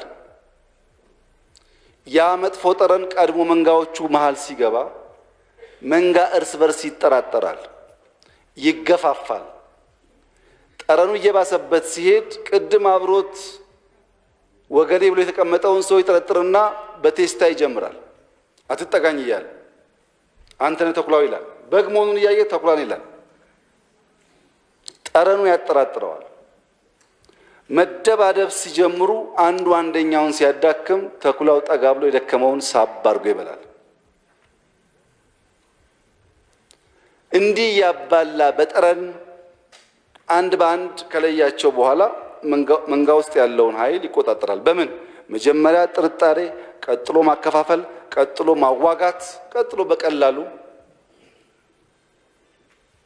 በቀላሉ ያሻውን ማድረግ። ልክ ወለጋ ላይ ሰው ሞቶ አማራና ኦሮሞ የሚባል ፖለቲከኛና አክቲቪስት ስድድብ ሲጀምር ወዲያው እኮ ነው ከጎረቤትም ከዛም እንቅስቃሴ ይጀምራል። ወዲያው ከተዳከሙ ከተለያዩ እንችላቸዋለን በሚል እሳቤ የሚሰራ ስራ ነው እና አንድነት ማለት ብልጽግና ባለበት፣ ምቾት ባለበት፣ አስፋልት ባለበት፣ ሁሉ አልጋ ባልጋ በሆነበት ጊዜ አንድ መሆን ሳይሆን አስቸጋሪ በሆነ ጊዜና ለመለያየት ቅርብ በሆነ ጊዜ አንድ ለመሆን መወሰን ነው ትልቅነት። በኖርማሉ ጊዜማ ሁሉም አንድ ነው። በችግር በመከራ ጊዜ ነው በጋራ ቆሞ ሀገር ማሻገር፣ ኃላፊነት መውሰድ፣ ለመስዋዕትነት ዝግጁ መሆን የሚያስፈልገው። ማርቲን ሉተር ኪንግ ወይ እንደ ወንድማማች አብረን እንኖር ወይ ደግሞ እንደ ሞኞች አብረን እንለቅ ብሏል። ይሄ ምርጫ ለኛ የተሰጠን ወይ እንደ አንድ ህዝብ እንደ ወንድማማች ህዝብ ፈተናም ቢገጥመን በጋራ ቁመን እንሻገር ወይ ደግሞ እንደ ሞኞች እንበላላ። ምን ማለት ነው? የኦሮሞ ፖለቲከኛ አማራን ጠላት ብሎ ካሰበ ኦሮሞ በዓለም ላይ ዘመድ የለኝም ብሎ ወስኗል ማለት ነው። እኔ ኦሮሞ ከ7 ቢሊዮን የዓለም ህዝብ ጋር እጣላለሁ ብሏል ማለት ነው። አማራ ኦሮሞን ጠላቴ ብሎ ካሰበ በዓለም ላይ ካሉ ህዝቦች ጋር ሁሉ በተቃርኖ እኖራለሁ ብሎ ወስኗል ማለት ነው። ሰው ከጎረቤቱ ጋር ከአብሮ አደጉ ጋር ከተዋለደው ጋር ጠላት ሆኖ ከሩቅ ወዳጅ መሆን አይችልም። ከአማራ ጠላት የሆነ ኦሮሞ ከሳውዲ ወዳጅ መሆን አይችልም። ከየመን ወዳጅ መሆን አይችልም። ለአማራም እንደዚሁ መታለል የማይገባን ነገር አንድ ቤተሰብ መሆናችን መዋለዳችን ብቻ ሳይሆን እንደው እድገትም ሰላምን ብናስብ መጀመሪያ ሰላም መሆን ያለበት ጎረቤት ነው። ለዚህ ነው ኢትዮጵያውያን ሩቅ ካለው ወንድሜ በቅርብ ያለው ጎረቤቴ ይደርስልኛል የሚሉት። ይህን በሰከነ መንገድ ማየት ያስፈልጋል። ብዙ ስሜት ወደ ጥፋት እንዳይወስደን ጥንቃቄ ማድረግ አለብን። ይህ እንደተጠበቀ ሆኖ ክስ አሸባሪዎች ላይ ክስ አይፈጸምባቸውም፣ አይጠየቁም። ዓለም ቢጠይቃቸው ዓለም የራሱን ጠይቆ አልቻለም። እንኳን እኛን ቢጠይቃቸው ለተባለው ጉዳይ አንድ ማሳሰቢያ ያለኝ ለተከበረው ምክር ቤት፣ ይህ ህግ አውጪ ምክር ቤት አንቀጽ ጠቅሶ ራሱ ወስኖ ራሱ ፈርዶ የጎንዮሽን የቁጥጥር ስርዓት ቼክ እንባላንስ እንዳያበላሽ እፈራለሁ። እናንተ ዳኞች አይደላችሁም። ይሄ በዚህ አንቀጽ መጠቀስ አለበት እንትን መባል አለበት ካላችሁ ታዛባላችሁ። ስራችሁ እሱ አይደል፣ ስራችሁ ህግ ማውጣት ነው። ያን ህግ የሚተረጉም ሙያተኛ ደግሞ ባወጣችሁት ህግ አግባብ አንድ ወንጀል በየትኛው አንቀጽ እንደሚጠቀስ እንደሚከሰስ በየትኛው አንቀጽ እንደሚጠየቅ ወስኖ ይጠይቃል እንጂ እናንተ ተቀምጣችሁ እዚህ በዚህ ወንጀል ነው በዚህ አንቀጽ ነው ካላችሁ ቼክ ኤንድ ባላንስ ይበላሻል። ይሄ ደግሞ የእናንተን የምትፈልጉትን የመንግስት ስርዓት እንዳይኖር ነው የሚያደርገው። ይሄን መጠንቀቅ ያስፈልጋል። ስልጠናም የሚያስፈልግ ይመስለኛል። ከልቤ የምናገረው ህግ አውጪዎች ትልቅ ኃላፊነት አለባችሁ። የ100 ሺህ ነገር ተሸክማችኋል። እዚህ መታችሁ ስትናገሩ ዳኛ ስትሆኑ ሚኒስቴር ስትሆኑ አይሆንም። እናንተ የምክር ቤት አባሎች ናችሁ። ትልቅ ስራ አላችሁ። እሱ ነው መስራት ያለባችሁ። ሌላውም ሰው እንደዚሁ ማለት ነው። ለምሳሌ ባለፉት ጥቂት ዓመታት ኢትዮጵያ ውስጥ እንደዚህ አይነት የጅምላ ግድያ ጋር በተያያዘ እንደ ሸኔ ምናምን አይነቱ ሳይሆን በሞብ በሚደረጉ ግድያዎች ከ11,000 በላይ ሰዎች ክስ መስርተን ብዙዎቹ ተፈርዶባቸዋል። አጠቃላዩን ተውትና የዛሬ 2 ዓመት ከአጫሉ ግድያ ጋር ተያይዞ ሻሸመኔ አካባቢ በነበረው ሁኔታ ወደ 9,000 ሰው ተይዞ ከነዚህ ውስጥ 4,000 ሰው ክስ መስርተን አብዛኛው ተፈርዶበታል። የኛ ዋና ዓላማ ያልተገባ ግድያን ማስቆም ነው። ቅድም እንዳላችሁት ያልተገባ ግድያ ማቆም ሲሳነን ግን ፍትህ እንዲረጋገጥ በስፋት ሰዎች እንይዛለን፣ እናጣራለን፣ ፍርድ ቤት እናቀርባለን፣ አቅም በፈቀደ መጠን እናስፈርዳለን። ይሄ ኢትዮጵያ ውስጥ ያለ እውነት ነው። ለፍትህ ያለን ቀናኢነት የሚያሳይ ነው። የኢትዮጵያ ፖለቲከኞች፣ የኢትዮጵያ አክቲቪስቶች ልክ ግድያ ሲፈጸም በጣም አየር ይሞላሉ። ግድያውን ያደረጉ ሰዎችን ለመፋረድ ፖሊስና መከላከያ ሲዋደቅ ግን የሉም። ሻሸመኔ ላይ ግድያ ሲፈጸም ነበር አየሩ ላይ። ከዛ በኋላ ፖሊስ እየፈለገ ያደነ ይዞ ፍርድ ቤት አቅርቦ አቃቢ ተከራክሮ ሲያስፈርድ የሉም። የመጀመሪያ ኢንሲደንት ላይ ከመጮኻቸው ባሻገር ሂደቱን በጥቅሉ ማየት አይችሉም። ይሄ ነው አንዱ የኛ ውስንነት። በነገራችን ላይ ፖለቲካ ብቻ ነው ያስላችሁ። ፕሮጀክትም ችግሩ እሱ ነው። መንገድ ይባላል፣ ኮንትራት ይፈረማል፣ ዞር ብሎ የሚያዩ ሰው የለም። ግድብ ይባላል፣ ይፈረማል፣ የሚያዩ ሰው የለም። እኛ መጀመር ብቻ የመጀመሪያዋን አካባቢ ያለችውን ጩኸት ብቻ ነው እንጂ ጉዳዩ ተጠናቆ ፍሬ አፍርቷል ወይ የሚል ልምምድና ባህላችን አነስተኛ ነው። በልማቱም ችግሩ እሱ ነው፣ በፖለቲካም ችግሩ እሱ ነው። እና በአንድ ወቅት አንድ ትልቅ የሀገር ሽማግሌ ሊሞቱ ያጣጥራሉ። ያው ታውቃላችሁ በአገር ቤት ሊሞቱ ሲሉ ቤተሰብ ይሰባሰብና ኑዛዜ የሚባል ነገር አለ። እና ልጆቻቸውን ሰብስበው ልጆቼ ሆይ እኔ ለፍቼ ደክሜ ያሳድጊያችኋለሁ፣ አሁን ጊዜ አብቅቷል፣ እየሄድኩ ነው እና አንድ ነገር ላስቸግራችሁ ፈልጋለሁ፣ እንደማታሳፍሩንም አትሳፍሩኝ ተስፋ አደርጋለሁ ይላሉ አባት። ልጆች ደንገጥ ብለው አባ ግድ የለም ጠይቅ፣ እኛ ለአንተ ደግሞ ማናደርገው ነገር የለም ብለው ያው የምታውቁትን የልጅነት መልስ መለሱ። አባትየው እኔ ብዙ አላስቸግራችሁም፣ እኔ የምፈልገው ልክ ህይወቴ ሲያልፍ የውሎ ለቅሶ የሚባል አለ፣ የዛን ቀን የሚለቀስ እሱን ሐዋሳ አርጉልኝ ለቅሶዬን። በኋላ ደግሞ የቀጠሮ ለቅሶ አለ፣ በእለቱ ያልደረሱ ዘመድ አዝማድ ከያሉበት መጥቶ በቀጠሮ የሚለቀስ እሱን ደግሞ ጎንደር አርጉልኝ የቀጠሮ። ቀብሬን ደግሞ ድሬዳዋ አርጉልኝ። በኋላ መታሰቢያዬን ደግሞ አዲስ አበባ ኑሩልኝ ይላሉ። ልጆች ደነገጡ። ቢችሉ ቢያደርጉት ደስ ይላቸዋል። ግን ራቅ ያለ ቦታ ሐዋሳ የውሎ ተለቅሶ፣ ለቀጠሮ ጎንደር ተኪዶ፣ ቀብር ድሬዳዋ ተኪዶ፣ መታሰቢያ አዲስ አበባ ተቀምጦ ይከብዳል እና ተጨናንቀው እምቢም እሺም ሳይሉ በጭንቀት መንፈስ ውስጥ እያሉ አባትየው አይ ልጆች የተጨነቃችሁ እንዴ ያሉ፣ እኔ እኮ ይህን ማድረግ እንደማትችሉ አውቃለሁ፣ ግን አባዬ እከሌ እንዲህ ብለው ሞተው ነበር እንዲባልልኝ ነው።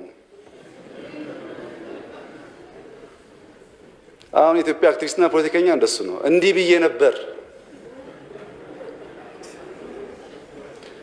ብዬ ነበር ብሎ ለመናገር ካልሆነ በስተቀረ እና ለዕለቱ ለፌስቡክ ወሬ ካልሆነ በስተቀረ ለህዝብ ከሆነ መከታተል ነው። ሂዱ ወለጋ ሂዱ፣ እናንተ እዚህ ከምትሉ ሂዱና ምን እንደሆነ ወቁት ችግሩን። እዚህ ተቀምጦ መጠየቅ ማን ይከብደዋል? እና ከእንደዚህ አይነት ስሜት ወጣት ያስፈልጋል ለማለት ሳይሆን ችግሩ እንዳይፈጠር ሀገር እንድትጸና ነው መረባረብ ያለብን እንጂ እንደዛ ሽማግሌ ብዬ ነበረ እንዲወራላቸው በየቡና ላይ አይሳቸው እኮ ብሎ እንዲነገር ከሆነ ያው ንግግር ስለሆነ ዋጋ አይኖረውም እሱ። ሁለተኛው ሸኔን ለማውገዝ ይቸገራሉ ተብሎ ይታማል የሚል ጥያቄ ተነስቷል። በመጀመሪያ የተከበረው ምክር ቤት በጣም ትልቅ ወንበር ነው የያዛችሁት፣ ሐሜት እዚህ አታምጡ። ይሄ እኮ ትልቅ ቤት ነው። እንዴት ይታማል ብላችሁ ሐሜት ታመጣላችሁ? እዚህ እንደዚህ አየሁ እንደዚህ ሰማሁ ነው እንጂ ምክር ቤት አባል የሚለው ሄጄ አረጋግጬ ጠይቄ እንደኛም ነበርን እኮ እዚህ እንዲህ አይጠየቅም። ሐሜት እዛ ቡና ላይ ጫት ላይ፣ እዚህ ደግሞ ሲሆን ቁም ነገር አጣርታችሁ ሄዳችሁ ጠይቃችሁ ነው መምጣት ያለበት እንጂ እንደዚህ አይነት ሐሜት ሰምቻለሁ ሐሜቱን እንዴት ታዩታላችሁ አይባልም። ስለዚህ ሐሜትን አስታክኮ መልስ መስጠት ያስቸግራል ማለት ነው። ግን እሳቤ አለ፣ ቲንኪንግ አለ ቢሃይንድ ዲስ። አንደኛው ይሄ ምክር ቤት አይደለም ሸኔ አሸባሪ ያለው አልነበራችሁም እናንተ ደርሳችሁ ሸኔ አሸባሪ እንዳላችሁ ለአክት አታርጉ። እናንተ አይደለም ያደረጋችሁት፣ የቀደመው ምክር ቤት ነው ሸኔ አሸባሪ ያለው እንጂ እናንተ አይደላችሁ። ልክ እናንተ አሸባሪ ብላችሁ እኛ ቸል እንዳል ማስመሰል ከሞከራችሁ ስህተት ነው። እናንተ ሳትመርጡ ሳትገቡ ነው ሸኔን አሸባሪ ያለው። እኛ ግን አሸባሪ ማለት እኮ አይደለም፣ በየቀኑ እየተዋጋ ነው ሸኔን። ምን ያደርጋል አሸባሪ ማለት? በየቀኑ እኮ እየተፋለም ነው። እኛ ከዘርጋ የምትቸገሩ ሰዎች አንደኛ ሸኔ ኦሮሞ ነው የኦሮሞ ተወካይ ነው ብላችሁ አሳንሳችሁ እንዳታዩ። ሸኔ የኦሮሞ ቀንደኛ ጠላት ነው። አንደኛ በበቀደሙ ጭፍጨፋ የማረክናቸው ሰዎች ከደቡብ የማረክናቸው አሉ፣ ከትግራይ የማረክናቸው አሉ። ሸኔ ኦሮሞ ብቻ አይደሉም አሉ። እኛች እዛ የሚሰበሰበው ኦሮሞ ብቻ እንዳይመስላችሁ። ኦሮሞ ኢትዮጵያን ማጥፋት የሚፈልግ ክፉ ኃይል ሁሉ የሚሰበሰበው ቤትን ሰልጥኖ ይገባል። ሁለተኛ ሁለት ኤግዛምፕል ላንሳላችሁ ሸኔ የኦሮሞ ጠላት እንደሆነ እንዲገባችሁ። አንደኛው በቅርቡ አንድ አባት ይሄ ግድያ ወለጋ ምናምን ሲሰሙ ያዝናሉ። ያው ታውቃላችሁ የኦሮሞ አባቶች በጣም ገራገር የዋህ ስለሆኑ እንደዚህ አይነት በደል ያማቸዋል እና ልጃቸው ያበሳጫቸዋል። የእሳቸው ልጅ ሸኔ ሆኖ ያውቃሉ፣ ደብቀዋል ልጅ ስለሆነ። ያ ሸኔም በአቅራቢያቸው ቆፍሮ መሳሪያ ቀብሯል። ተናደው ለፖሊስ ልጄ ሸኔ ነው መሳሪያም እዚህ ቀብሯል ኑና ውሰዱ ብለው አስፈትሸው መሳሪያ ፖሊስ ይወስዳል።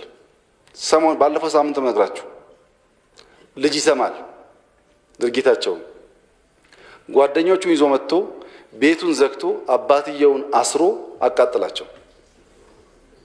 ይሄ አባቱን አስሮ የሚያቃጥል ሰው ነው። አሁን ሰው ሆኖ እሱ የኦሮሞ ተወካይ የሚሆነው?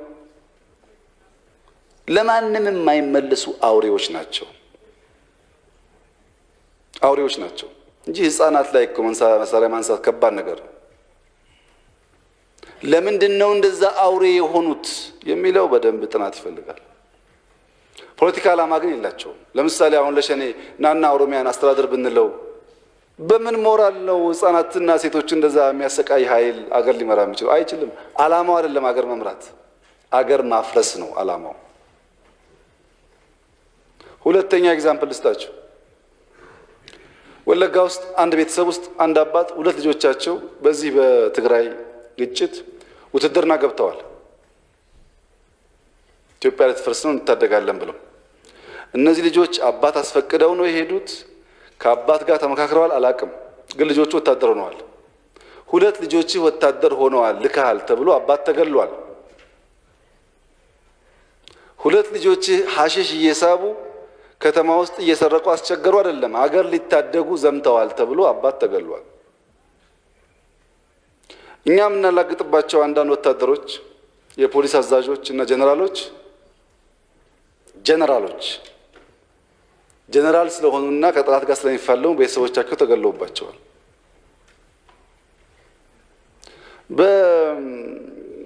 በወለጋ በመቶ የሚቆጠር ሪፖርት ቀርቦላቸዋል። ካስፈለጋችሁም በዝግ ይቀርብላቸዋል። በመቶ የሚቆጠር የወረዳ የዞን አመራር ሞቷል። እዚህ ተቀምጠን እንደምናገረው አይደለም ጉዳዩ። ሰዎች ይሞታሉ፣ በሰላም ወጥቶ ሰላም አይመለሱ።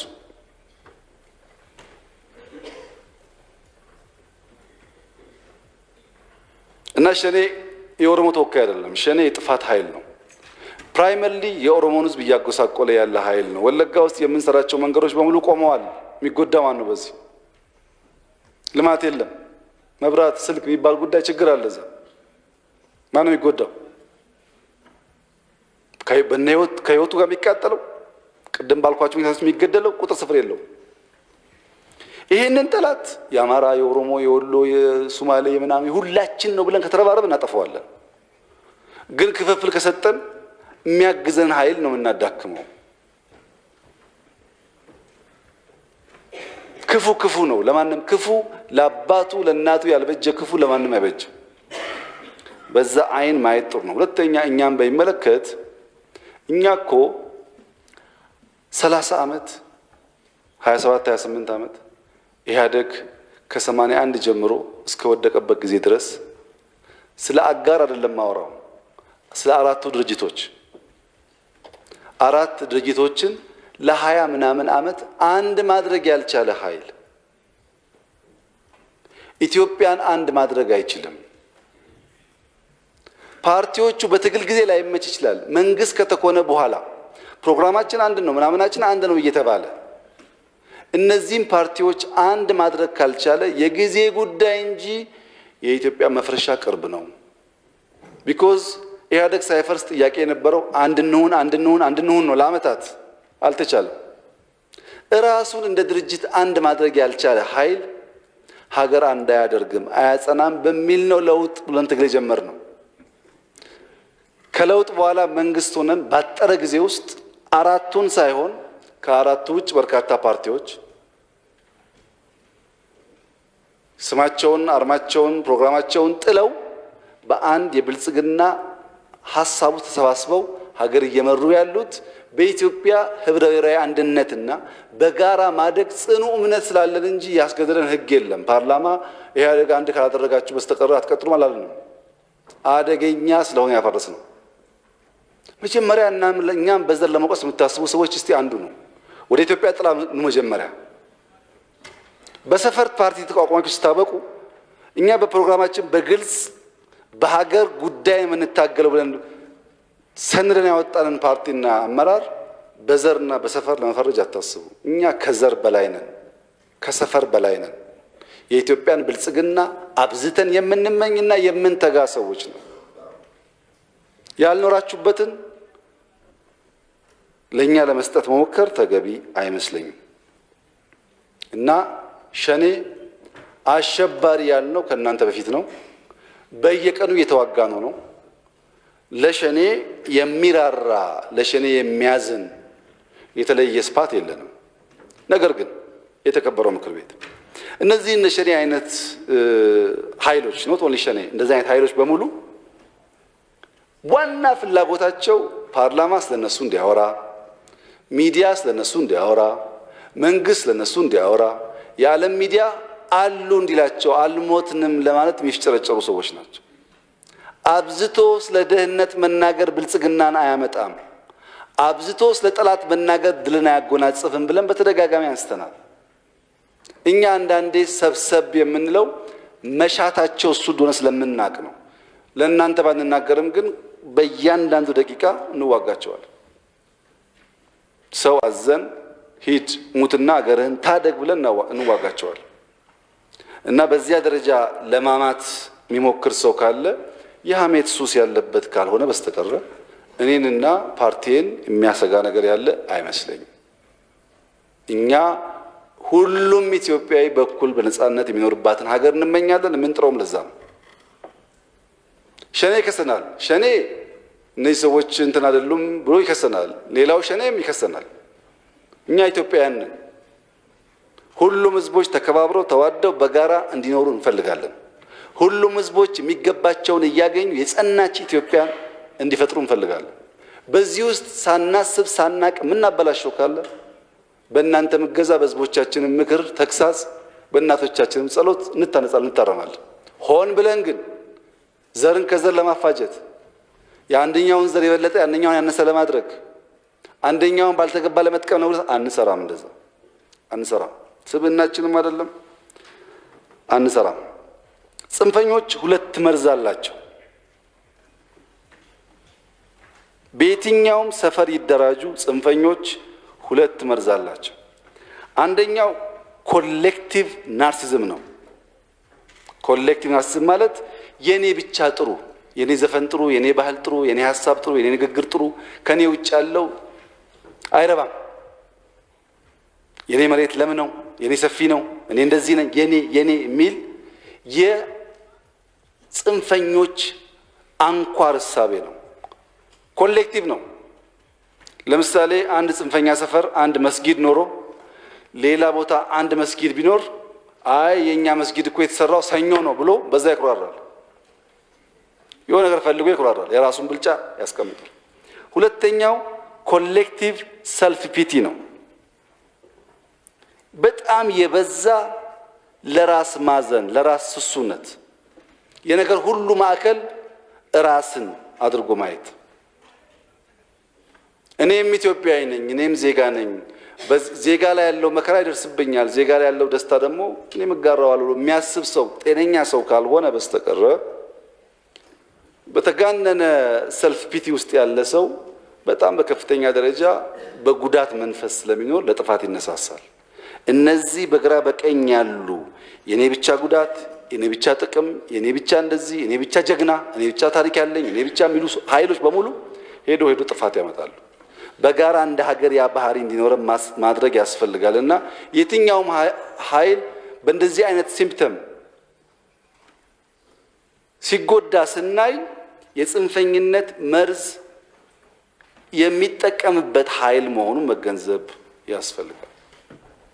ጽንፈኝነት ዓለምን አልጠቀመም፣ አፍሪካን አልጠቀመም፣ ኢትዮጵያን አይጠቅመም፣ አይጠቅመንም። የሚጠቅመን ጽንፈኝነትን አስወግደን ዴሞክራሲያዊ ስርዓት አመተን በጋራ መጓዝ ነው። በዲሞክራሲና በልማት መካከል አንድ አስቸጋሪ ተቃርኖ አለ። አንዳንዶች ይመጡና እናንተ ኢትዮጵያ ያለመደችውን ዴሞክራሲ ባህላችን ዴሞክራሲ እሳቤ የለውም፣ ለሺህ ዓመታት ዘፈናችን፣ ተረታችን፣ ንግግራችን በሙሉ ማፈን ነው፣ ባህላችንና ተረቶቻችን የማይደግፉትን ዴሞክራሲ ለማምጣት ብላችሁ ነው የምታፋጁን፣ ጠንከር ብላችሁ ገርፋችሁ አስራችሁ እንደ መንግስት ሽተቱ ማለት ግረፉ ማለት ነው ሁኑ ይላሉ። ለነሱ ያለን መልስ ምክር ቤቱ እንዲገነዘብ የምፈልገው መግረፍ ማፈን ቀላል ነው። መግረፍ ማፈን ኖረንበት አይተነዋል። መግረፍና ማፈን ከብልጽግና ከልማት ከእድገት ጋር አብሮ አይሄድም። ክቡር አቶ ታገሰን ልክ ስናፍነው እሱ እኛ እስር ቤት ነው ያለው። ባለቤቱ፣ ልጆቹ፣ ወንድሞቹ፣ ቤተ ዘመዱ፣ ወዳጆች በሙሉ ደግሞ በያሉበት ህልናቸው ይታሰራል። በየቀኑ አንድ ሰው እያሰር 100 ሰው ደግሞ እያጎደልን አንድ ሰው እያሰር 100 ሰው እያጎደልን ልማት ልናረጋግጥ አንችልም። እኛ ቅድም ላልኳችሁ ያለን የሰው ኃይል ነው፣ የተፈጥሮ ሀብት ነው። በተቻለ መጠን ሰው ደስተኛ ሆኖ ስራ የሚሰራበትን መንገድ ካልፈጠርን በስተቀር እድገት አናመጣም። በእድገትና በዲሞክራሲ መካከል ያለው ባላንስ በጣም አስቸጋሪ ነገር። ዲሞክራሲን ካላመጣንና ህዝቦች ወደው ፈቅደው ደስ ብሏቸው ካልኖሩ ልማት አይመጣም። ኢኖቬተርስ አይፈጠሩ፣ የሚተጉ ሰዎች፣ ሰው ሳያያቸው የሚሰሩ ሰዎች አይፈጠሩ። አኩራፊ ይበዛል። አኩራፊ ከበዛና ልማት ከሌለ የሚያፍነው መንግስት 27 ኖረ 37 ዋጋ የለውም። የሚያስፈልገው ልማት ነው። ይሄን እንዴት አድርገን እናስታርቅ የሚለው ጉዳይ ፈተና መሆኑን መገንዘብ ያስፈልጋል። ይሄን ባላንስ ለማድረግ ነው አንዳንዴ እያሰርን፣ አንዳንዴ እየፈታን፣ አንዳንዴ እየተቆጣን፣ አንዳንዴ እየለመን የምንሄደው ይሄንን ባላንስ ለማስጠበቅ መሆኑን ግንዛቤ ቢወሰድ። ሌላው ሰልፍ ተከለከለ ለተባለው እንግዲህ ጠያቂው ሲያነሱ ሰላማዊ ሰልፍ ነበር ያሉት። ጥያቄ ውስጥ ደግሞ ሲገቡ ሰው ተገደለ አሉ። ሰላማዊ ሰልፍ ማለት መንግስትን ለ1 ሰዓት ለ30 ደቂቃ እዚች ቦታ ላይ ቁጭ ብዬ ድምጼን አሰምቼ ሄዳለሁ ማለት ነው። ካስተማሩን ሀገራት ያየነው እሱን ነው። ድንገት ተነስቶ ቁርስ በልቶ ሲነሽጠን ብቻ መነሳው ጉዳይ አይደለም። ቢኮዝ መጠበቅ ይፈልጋል። ሰላማዊ ሰልፍ እንኳን ንጹሃን ዜጎች በግፍ ተገድሎ ሰው ተቆጥቶ ለምን ዜጎች ተገደሉ ማለት ቀርቶ ከዛ ላነሰ ኮዝም ሰው ይቆጣል፣ ይናገራል በትናንሽ ጉዳይ። ይሄ የማይገባ ጥያቄ ስለሆነ አይደለም፣ የማያስቆጣ ጉዳይ ስለሆነ አይደለም። ብዙዎች እኮ በጓዳቸው ተሰቅስቀው አልቅሰዋል። እንኳን ሰልፍ ያናድዳል፣ ያስቆጣል፣ ሰልፍ ያስመኛል። ግን ያ ሰልፍ ሰላማዊ መሆኑን ማረጋገጥ ያስፈልጋል። በአንድ በኩል የሰው ሕይወት በከንቱ እንዳያልፍ መንግስት ናችሁና ለምንድን ነው ሰላም አታስጠብቁት ትላላችሁ። በሌላ መንገድ ደግሞ ሰልፎች፣ መሰባሰቦች ተቀላቅለው ገብተው የሰዎችን ሕይወት የሚያጠፉ ለማጥፋት ፍላጎት ያላቸው ኃይሎች እንዳሉ ተገንዝበን ለመከላከል ስንሞክር ደግሞ በእጃችሁ ነው። አዲስ አበባ ላይ ብዙ ፍላጎት አለ። አሁን ሰው እንኳን ሰልፍ በሆነ መንገድ ሰብሰብ ብሎ የሆነ ነገር የማድረግ ፍላጎት አለ እና ዜጎቻችን ለመታደግ የምናደርገው መሆኑን መገንዘብ ያስፈልጋል። ብሔርን ከብሔር እምነትን ከእምነት ለማፋጀት በቂ ሰራን ብሎ ስለማያስቡ የሚፈልጉ ኃይሎች አሉ። በነገራችን ላይ የጥፋት ኃይሎች ሰዎች ገለው የዓለም ሚዲያ ሲናገርላቸው የሚያስታጥቋቸውና ፋይናንስ የሚያግዟቸው ኃይሎች በርቱ፣ አሁንስ ጎብዛችኋል፣ ብር ይላክላችኋል ይላሉ። እኛ በለፈለፍን ቁጥር እነሱ ብር እያገኙ፣ እኛ በለፈለፍን ቁጥር እነሱ መሳሪያ እያገኙ፣ ስልጠና እያገኙ የበለጠ እየበዙ እየጠነከሩ ይሄዳሉ። እኛ ስራችን እየሰራን የምንናገረውን ነገር ሊሚት ካላደረግን ምስክር እየሆናቸው ነው። መንግስት ሲያለቅስ ቀላቢዎቻቸው ያስ አሁን ስራችሁን ሰርታችኋል እያሏቸው ማለት ነው። ይሄን ነገር የተከበረው ምክር ቤት በውል ቢገነዘብ ጥሩ ይሆናል። አጠቃላይ ዓላማቸው መጀመሪያ መግደል፣ ማቃቃር፣ ማሰለፍ፣ መግደል፣ ማቃቃር፣ መበተን፣ ገብቶ ኢትዮጵያ ማፈራረስ ነው። አንደኛው ብዙ አድነን ሾልኮ መግደል ተሳካላቸው። አሁንም በመሰለፍ ተጨማሪ ግድያና ጥፋት እንዳያመጡ የሚደረግ ጥንቃቄ እንደሆነ ቢወሰድ ጥሩ ነው። ግን ለተከበረው ምክር ቤት ለኢትዮጵያ ሕዝብ ግድ የለም ሰኔና ሐምሌ ብዙ ሰልፎች ስላሉብን እነሱን ሰልፎችን ጨርስና መስከረምና ጥቅምት አስፈላጊ ከሆነ እኛ እንሰለፋለን። ብዙ ጠላቶቻችን የሚሰለፉበት ጊዜ ለምን እንቀላቀላለን? አሁን እኮ ብዙ ሺህ ሰልፍ ነው እኛ ላይ ያለው። እነሱ ይጨርሱና በእኛ ጊዜና በእኛ ሁኔታ እኛ እንሰለፍ እንጂ እነሱን አግዘን አብረን እነሱን እናስታቅስ ወይስ የእኛን እንጠብቅ? እዚህ የሚሰለፈውን ስንጠብቁ ሾልኮ ደግሞ ገብቶ ይገላል። እዚህ የሚሰለፈውም ጥበቃ ይፈልጋል። ትንሽ ማስተዋል ቢኖር ጥሩ ነው። ለጠላት ተገማች አንሁን። ጠላት በቀላሉ የሚገምተው ማህበረሰብ ከሆነ ጥፋት። የኢትዮጵያ ሕዝብ በጀግንነቱ ለሀገር ለውና በመዋደቁ የሚታወቅ ቢሆንም ጠላት በቀላሉ እዚህ ጋር ገድዬ በሚዲያ እንደዚህ አድርጌ ብሎ እንደፈለገ ፕሪዲክት የሚያደርግ ከሆነ ጥፋት ነው። ብዙዎቹ የጠላት ኃይሎች ገና ነገር ሳይጀመር ዓመት ሁለት ዓመት ጽፈው አዘጋጅ ይጠብቁናል። ልክ የነገር ሲፈጠር እናጫጩሃለን ብሎ ለእንደዛ ተገማች መሆን ጥሩ አይደለም። በአንድ ወቅት ሁለት ሀገራት በሰላም በጋራ ሲኖሩ ቆይተው ጦርነት ይገጥማሉ። ኤክስ እና ዋይ የሚባሉ ሀገራት በጋራ ሲኖሩ ቆይተው በድንገት ጦርነት ሲገጥሙ የዋይ ሀገር ዜጎች እነሱ ውስጥ ከኤክስ ሀገር መጥቶ የሚነግድ ሀብታም ሰው አለ በከተማቸው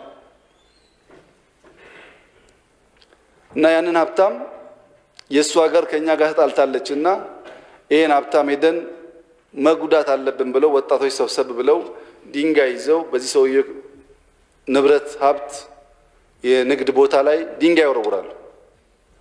ሰውዬው ወጥቶ ይለምናል፣ እባካችሁ እኔ እኮ የመጣሁት በ5 ዓመቴ ነው ከእናንተ ጋር የኖርኩ የእናንተን ቋንቋ የእናንተን ባህል ተምሬ ያደግኩ፣ እንዴት እኔን እዛ አስባችሁኝ ታጠፉኛላችሁ ቢላቸው በፍጹም በእጅ አልሰማሉ። ለሀገራችን ብለን ነው አሉ። ሰውየው ፈጣን ሰራተኛ ብቻ ሳይሆን ነገርን በየብልቱ ማየት የሚችል ለጠላት ተገማች ያልሆነ ሰው ስለሆነ ውይ ይቅርታ አድርጉልኝ አላቸው። እኔ መጀመሪያ ለትጎዱ ይመስሎኝ ነበረ፣ ለካ እናንተ ለሀገራችሁ ብላችሁ ነው። ሀገራችሁን ለመጥቀምማ ከመጣችሁ ድንጋዩን ወርውሩ፣ በቀን 100 ብር አበልከፍላችኋል ይላቸዋል። እሺ ብለው ተስማምተው 100 ብር ተቀብለው ድንጋይ ሲወረውሩ አሉ ቀኑ ሙሉ። በማግስቱ መጡ። አይ ይቅርታ አድርጉልኝ ዛሬ 50 አድርጌዋለሁ፣ ምክንያቱም ትናንትና ቤቴ ዝግ ስለነበረ ምከፍለው ገንዘብ የለኝም፣ ዛሬ 50 ብቻ ነው አላቸው። ሁለተኛ ቀን ወረወሩ። ሶስተኛ ቀን ሲመጡ ይቅርታ አድርጉልኝ 2 ቀን ቤት ዘግቶ ስራ ስላልሰራው ምከፍላችሁ ክፍያ የለኝም ዛሬ አሉት። ሞኝን ፈልግ በነፃማ እኛን ወረወረ ብሎ ጥለው ሄዱ ይባላል። ዋና ዓላማው ድንጋይ እንዳይወረወር ማስቆም ነው እና ትንሽ በተለየ መንገድ ከፍሎ ሰዎችን ሺፍት ማድረግ ከቻለ በኋላ የተቀረው ሀብቱን መታደግ ቻለ ይባላል። ለጠላት ተገማች አትሁኑ። ላባላችሁ ካለ አንባላም ብላችሁ ቁሙ። ስትፈልጉ በራሳችሁ የተባሉ እንጂ ጠላት ሲፈልግ የሚያባላው ሲፈልግ የሚያዋድደው ኃይል ከሆነ አደገኛ ጥፋት ስለሚመጣ ኢትዮጵያውያን ትንሽ ከቀልባችን መሆን ሰብሰብ ማለት ያስፈልገናል። የሽግግር መንግስት የሚባል ነገር ለተባለው ጥያቄውን ያነሱ የምክር ቤት አባል በርቀት ሳይወት ወጣት ይመስሉኛል እና የሽግግር መንግስት ጉዳይ እርሶ ሳይወለዱ በንጉሱ ጊዜ ጀምሮ የነበረ ተረት ነው። ንጉሱ በመጨረሻ ዘመናቸው ለውጥ ቢፈልገው ኃይል ካቢኔ አፍርሱ፣ እንትና ይነሳ፣ እንትና ይመለስ፣ እንትና ይነሳ ሲል ቆየና እሳቸው ካቢኔውንም ቢያነሱ ጠቅላይ ሚኒስትርን ቢቀያይሩ ዋናው ፍላጎት ስርዓት ማፍረስ ስለነበረ አልሰማቸውም። ካቢኔያቸውን ካፈራረሱ በኋላ ስርዓት ካፈረሰ በኋላ እንዴት እንደሚያፈርስ እንጂ እንዴት ተደራጅቶ እንደሚገባ ዝግጅት ስላልነበረው እሱ ሳያስብ ሌላ ኃይል ተደራጅቶ ገብቶ 17 ዓመት ስልጣን ያዘ። 17 ዓመት ሙሉ ኮሎኔል መንግስቱ ሀገር እየመሩ የሽግግር መንግስት አጀንዳ ኢትዮጵያ ውስጥ ቆሞ አያውቅም። እነዛ አንተ ሳትወለድ ሽግግር መንግስት ብሎ ያነሱ ሰዎች ዛሬም አሉ፣ ያነሳሉ አሉ በህይወት። ኢህአዴግ መጥቶ 27 ዓመት የሽግግር መንግስት አጀንዳ ደብዳቤ ቆሞ አያውቅም። እነሱ ኢህአዴግን ሽግግር መንግስት እያሉ የማያውቋቸው ሰዎች መጥተው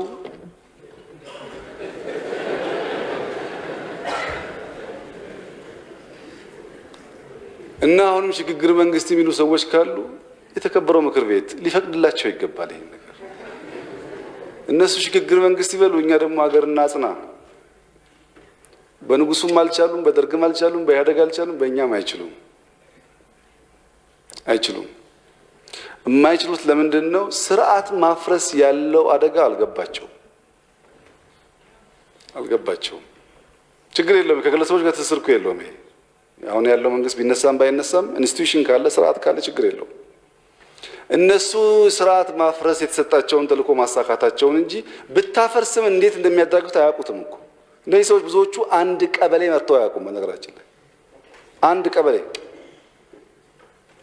ታሪካቸውን ብታይ አንድ ቀበሌ አንድ ኤጀንሲ መርተው አያውቁም። እንዴት ተቋም እንደሚመራ ግን ሊያስተምሩ ይፈልጋሉ። እና ኢትዮጵያ ውስጥ የፖለቲካ ችግር ነበር። የመንግስት አስተዳደር ሪፎርም ዲማንድ ያደርግ ነበር፣ ጥያቄ የለውም። ለዛ ብለን 3 ነገር አድርገናል። አንደኛ ምርጫ ከማካሄዳችን በፊት ገለልተኛ በህዝብ ተአማኒ የሆነ በዓለም አቀፍ ተቋማት ተቀባይነት ያለው ምርጫ ቦርድ እናቋቁምና ካድሬዎች ከሚመሩት ገለልተኛ ሰው ይምራ ብለን ለምርጫ ቦርድ አዲስ አዋጅ፣ አዲስ በጀት፣ አዲስ አመራር በምክር ቤት ድጋፍ አቋቁመናል። ይህን ዓለም ያውቃል። በዛ ገለልተኛ ኃይል እንወዳደር ብለን ጥያቄ ስናቀርብ አይ በፍጹም አሁንማ ኮሮና ነው፣ ውድድር የሚባል አያስፈልግም፣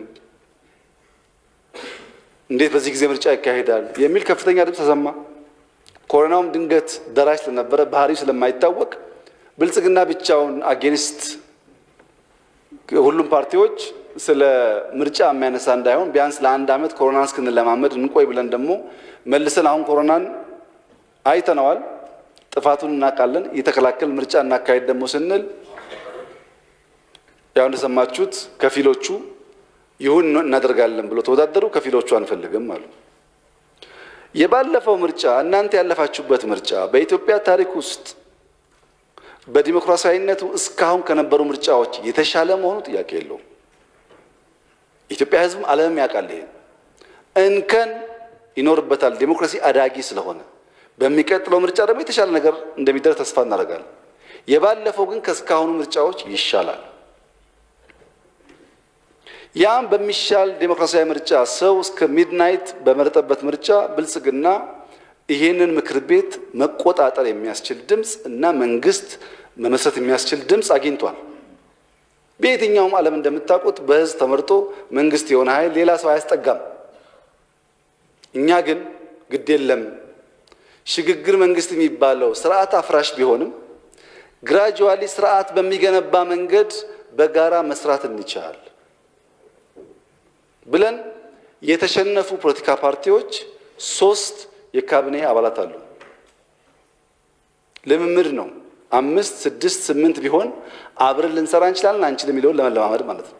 እዛ ብቻ አይደለም። እናንተ ምክር ቤት ውስጥ በዚህ ምክር ቤት ውስጥ ትልቁ ቁልፍ ስልጣን አስተባባሪ ኮሚቴ ነው። አጀንዳ ፊክስ የሚያደርግ በብዙ ጉዳዮች የሚወያይ እና ምክር ቤቱን አካሄድ የሚወስን አስተባባሪ ኮሚቴ ነው፣ በአፈ ጉባኤ የሚመራ። አስተባባሪ ኮሚቴ ውስጥ የሚፎካከሩ ፓርቲ አባላት እዚህ ቢኖሩ ማስገባት ግዴታ የለብንም። እኛ አብላጫ ድምፅ ነው ያለን።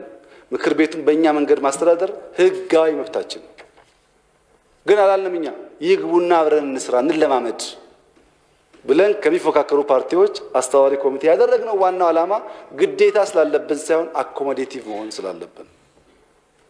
እዚህ ምክር ቤት ውስጥ ሌላው ትልቁ ስልጣን ቋሚ ኮሚቴ ማስተባበር። የብልጽግና አብላጫ ድምፅ ያላቸው ሰዎች የቋሚ ኮሚቴ ሰብሳቢ መሆን ሙሉ መብት አላችሁ።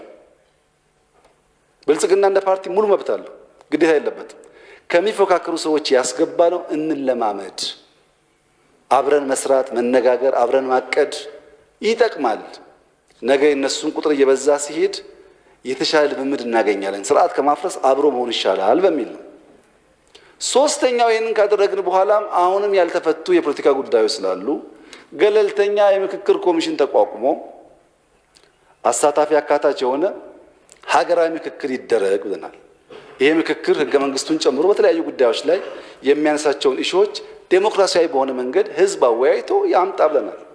እነዚህ ሁሉ ጉዳዮች ያንን ጥያቄ በተገቢው መንገድ ለመመለስ ካለን ፍላጎት ጋር የሚያያዝ ነው። ይህ ሳያረካቸው ቀርቶ አሁንም የሽግግር መንግስት የሚሉ ሰዎች ደግሞ ካሉ አንደኛ ሊፈቀድላቸው ይገባል። ምክንያቱም በንጉሱም ጊዜ ብለዋል፣ ሽግግር ውስጥ ሊገቡ አልቻሉም። በኢህአዴግም ብለዋል፣ አልቻሉም። በእኛም ብለዋል። እንዲሁ እንዳሉ እነሱ ይሄዳሉ፣ እኛ እንቀጥላለን ማለት ነው። ምክር ቤት ማወቅ ያለበት ግን 4 ዓመት አላችሁ።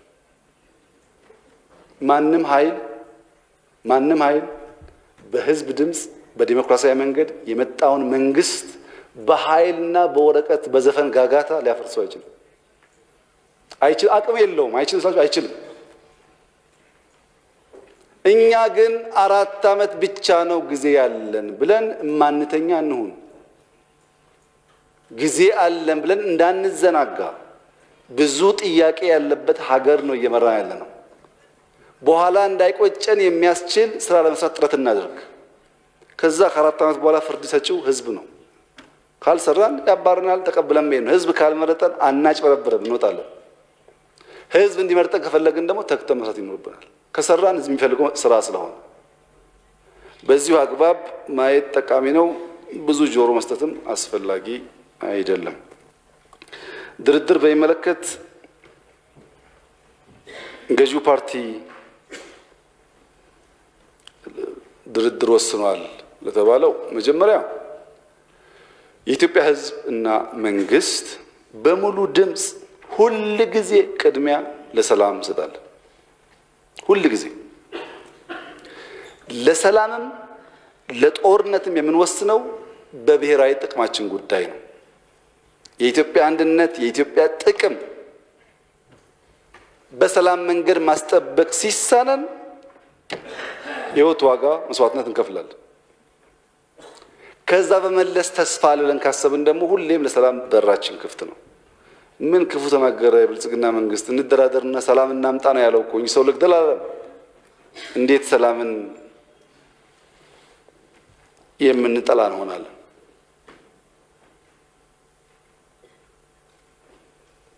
ሁለተኛው የተከበረው ምክር ቤት ማወቅ ያለበት የኢትዮጵያን መንግስት የሚመራው ብልጽግና ነው። ብልጽግና ማመካከር እንጂ ወስኖ መምራት ሙሉ ስልጣን አለው፣ ህጋዊ ስልጣን። ለውይይቱ ከሆነ እናንተም እንደምታውቁት የዛሬ 4 ወር 5 ወር ገደማ ጽሁፍ አዘጋጅተን ሁሉም የመንግስት ሰራተኞች ተቃዋሚ፣ ደጋፊ ሳንል በሰላም ጉዳይ አወያይተን ሁሉንም ህዝብ በሚሊየንስ ቁጥሩ አለኝ በየክልሉ ውይይት ተካሂዷል። የዛሬ 5-6 ወር ጽሁፉን ተወያይታችኋል፣ እናንተም ታውቁታላችሁ። ይሄ ዱብዳ ጉዳይ አይደለም።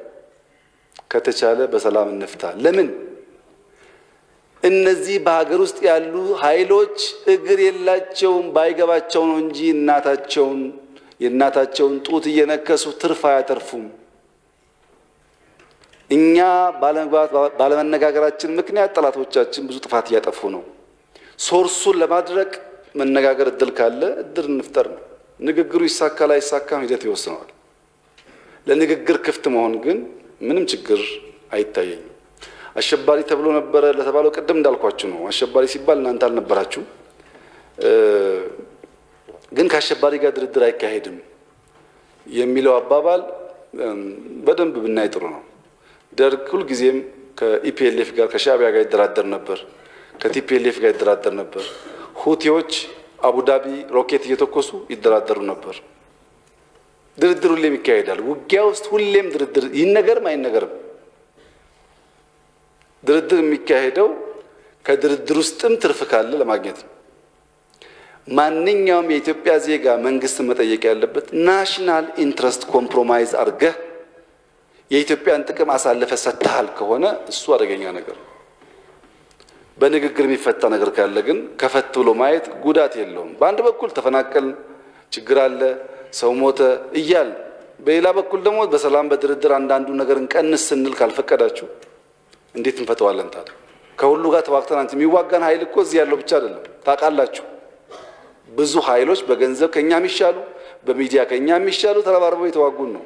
ከሁሉም ጋር ውጊያ ጥፋት ስለሆነ በሰላም መለስ የሚል ኃይል ካለ እድል መስጠት መጥፎ አይደለም። ትምህርት በሚመለከት ዲጂታላይዝ ማድረግ የተነሳው ሀሳብ ትክክል ነው። ያው ትምህርት ትውልድን ለመቅረጽ የሚያስፈልግ መሳሪያ ነው። ፈተና ግን መመዘኛ ነው። ሰውየው የተማረውን ትምህርት በምን ደረጃ አውቆታል አላወቀውም ነው እንጂ ፈተና አጭበርብሮ ቢያልፍም በ6 ወር በ8 ወር ይጋለጣል። ያልተማረ ያላወቀውን ነገር በዘላቂነት ሊያጸናው አይችልም። ብዙ ልጆች ከሃይስኩል ሰርቀው ኮሌጅ ይገባሉ። በ6 ወር ፈርስት ሴሚስተር ላይ ይባረራሉ። ምናልባት 2-3 ዓመት መቆየትም ከቻሉ መጨረሻ ላይ መመረቅ ይቸገራሉ። ፈተናን በዚህ አይነት አይቶ ግብረ ገብነት ላይ ስራ ያስፈልጋል። በጣም የኛ ሰው ፈተናን ሰርቆ ማለፍን እንደ ጥሩ ነገር እያየ ስለሆነ ኦቶሜት እናድርግ ብለን ስራ ጀምረን ነበር። ከቻይና መንግስት ጋር ነበር የምንሰራው። ሙሉ በሙሉ ኦቶሜት አድርጎ ለመፈተን ሶፍትዌሮች ተሰርተው አልቀዋል። ግን እንደምታውቁት እኛ የምናስፈትነው በጣም ከፍተኛ ቁጥር ያለው ተማሪ ስለሆነ ብዙ ኮምፒውተር ይፈልጋል። ያን የሚያመርተው ተቋም በኮሮና ምክንያት ምርቱን ላመርት አልችልም ብሎ ላለፉት ዓመት ተኩል አቆይቶናል። አሁንም የተነጋገርን ነው። ነገር ግን ከደረሰልን ዝግጅት ስላደረግን ኦቶሜት አድርገን እንፈትናለን። ካልደረሰልንም ሌብነት የምንቀንስበትን መንገድ ትምህርት ሚኒስቴር ዲዛይን እያደረገ ስለሆነ ከባለፈው የተሻለ አሰራር ለመከተል እንሞክራለን። ችግሩ አለ አሁን በአሰራር፣ ነገ ደግሞ በቴክኖሎጂ ለመቅረፍ ጥረት እናደርጋለን። ዋናው ሀሳብ ግን የተነሳው ፈተናን የፖለቲካ አጀንዳ ለማድረግ ፈተና ሲመጣ ፖለቲካ፣ ሃይማኖት ፖለቲካ፣ ሸኔ ፖለቲካ፣ ሰላም ፖለቲካ ከሆነ ሀገር ማልማት ያስቸግራል እና እሱን ልክ እንደ ፈተና ብቻ እንደ ትምህርት ብቻ የምናይበትን ነገር ማምጣት ይኖርብናል። ኦቶሜሽኑ ካልተሳካ ግን ቢያንስ አሰራራችንን ቀይረን ሌብነት ለመቀነስ ጥረት ይደረጋል። ስራ ስሙሪት በሚመለከት ያው የተከበረው ምክር ቤት እንደሚያውቀው የስራ ጉዳይ ኢምፕሎይመንት ጉዳይ በጣም ወሳኝ ስለሆነ ለመጀመሪያ ጊዜ በሚኒስትሪ ደረጃ ተቋሙ እንዲቋቋም ተደርጓል። መቋቋም ብቻ ሳይሆን ሲኒየር ሚኒስትር የተሻለ ዴሊቨር ማድረግ የሚችሉ ሚኒስትሪም እንዲመሩ ተደርጓል። ከጉዳዩ አንገብጋቢነትና አስፈላጊነት አንጻር ነው ከነበረበት ደረጃ ወደ ካቢኔ ያደገው። ያ ከሆነ በኋላ አጠቃላይ ስርዓቱን ለማየት ነው ሙከራ የተደረገው። ምልመላ ላይ ችግር አለ፣ ስልጠና ላይ የተባለው ችግር አለ፣ ስምሪት ላይ ችግር አለ። ይሄንን አጠቃላይ አሰራር ካጠኑ በኋላ ወደ 28 የሚጠጋ ፕሮሰስ ነበር ከምልመላ እስከ ስምሪት በሰሩት ሪፎርም ከ28 ወደ 14 በግማሽ ቀንሰዋል። አሁን ባለው ሁኔታ ለምሳሌ ዘንድሮ አምና ያቀረብኩት የኢምፕሎይመንት ሪፖርት እና የዘንድሮ ይለያያል። አምና ጊዜያዊ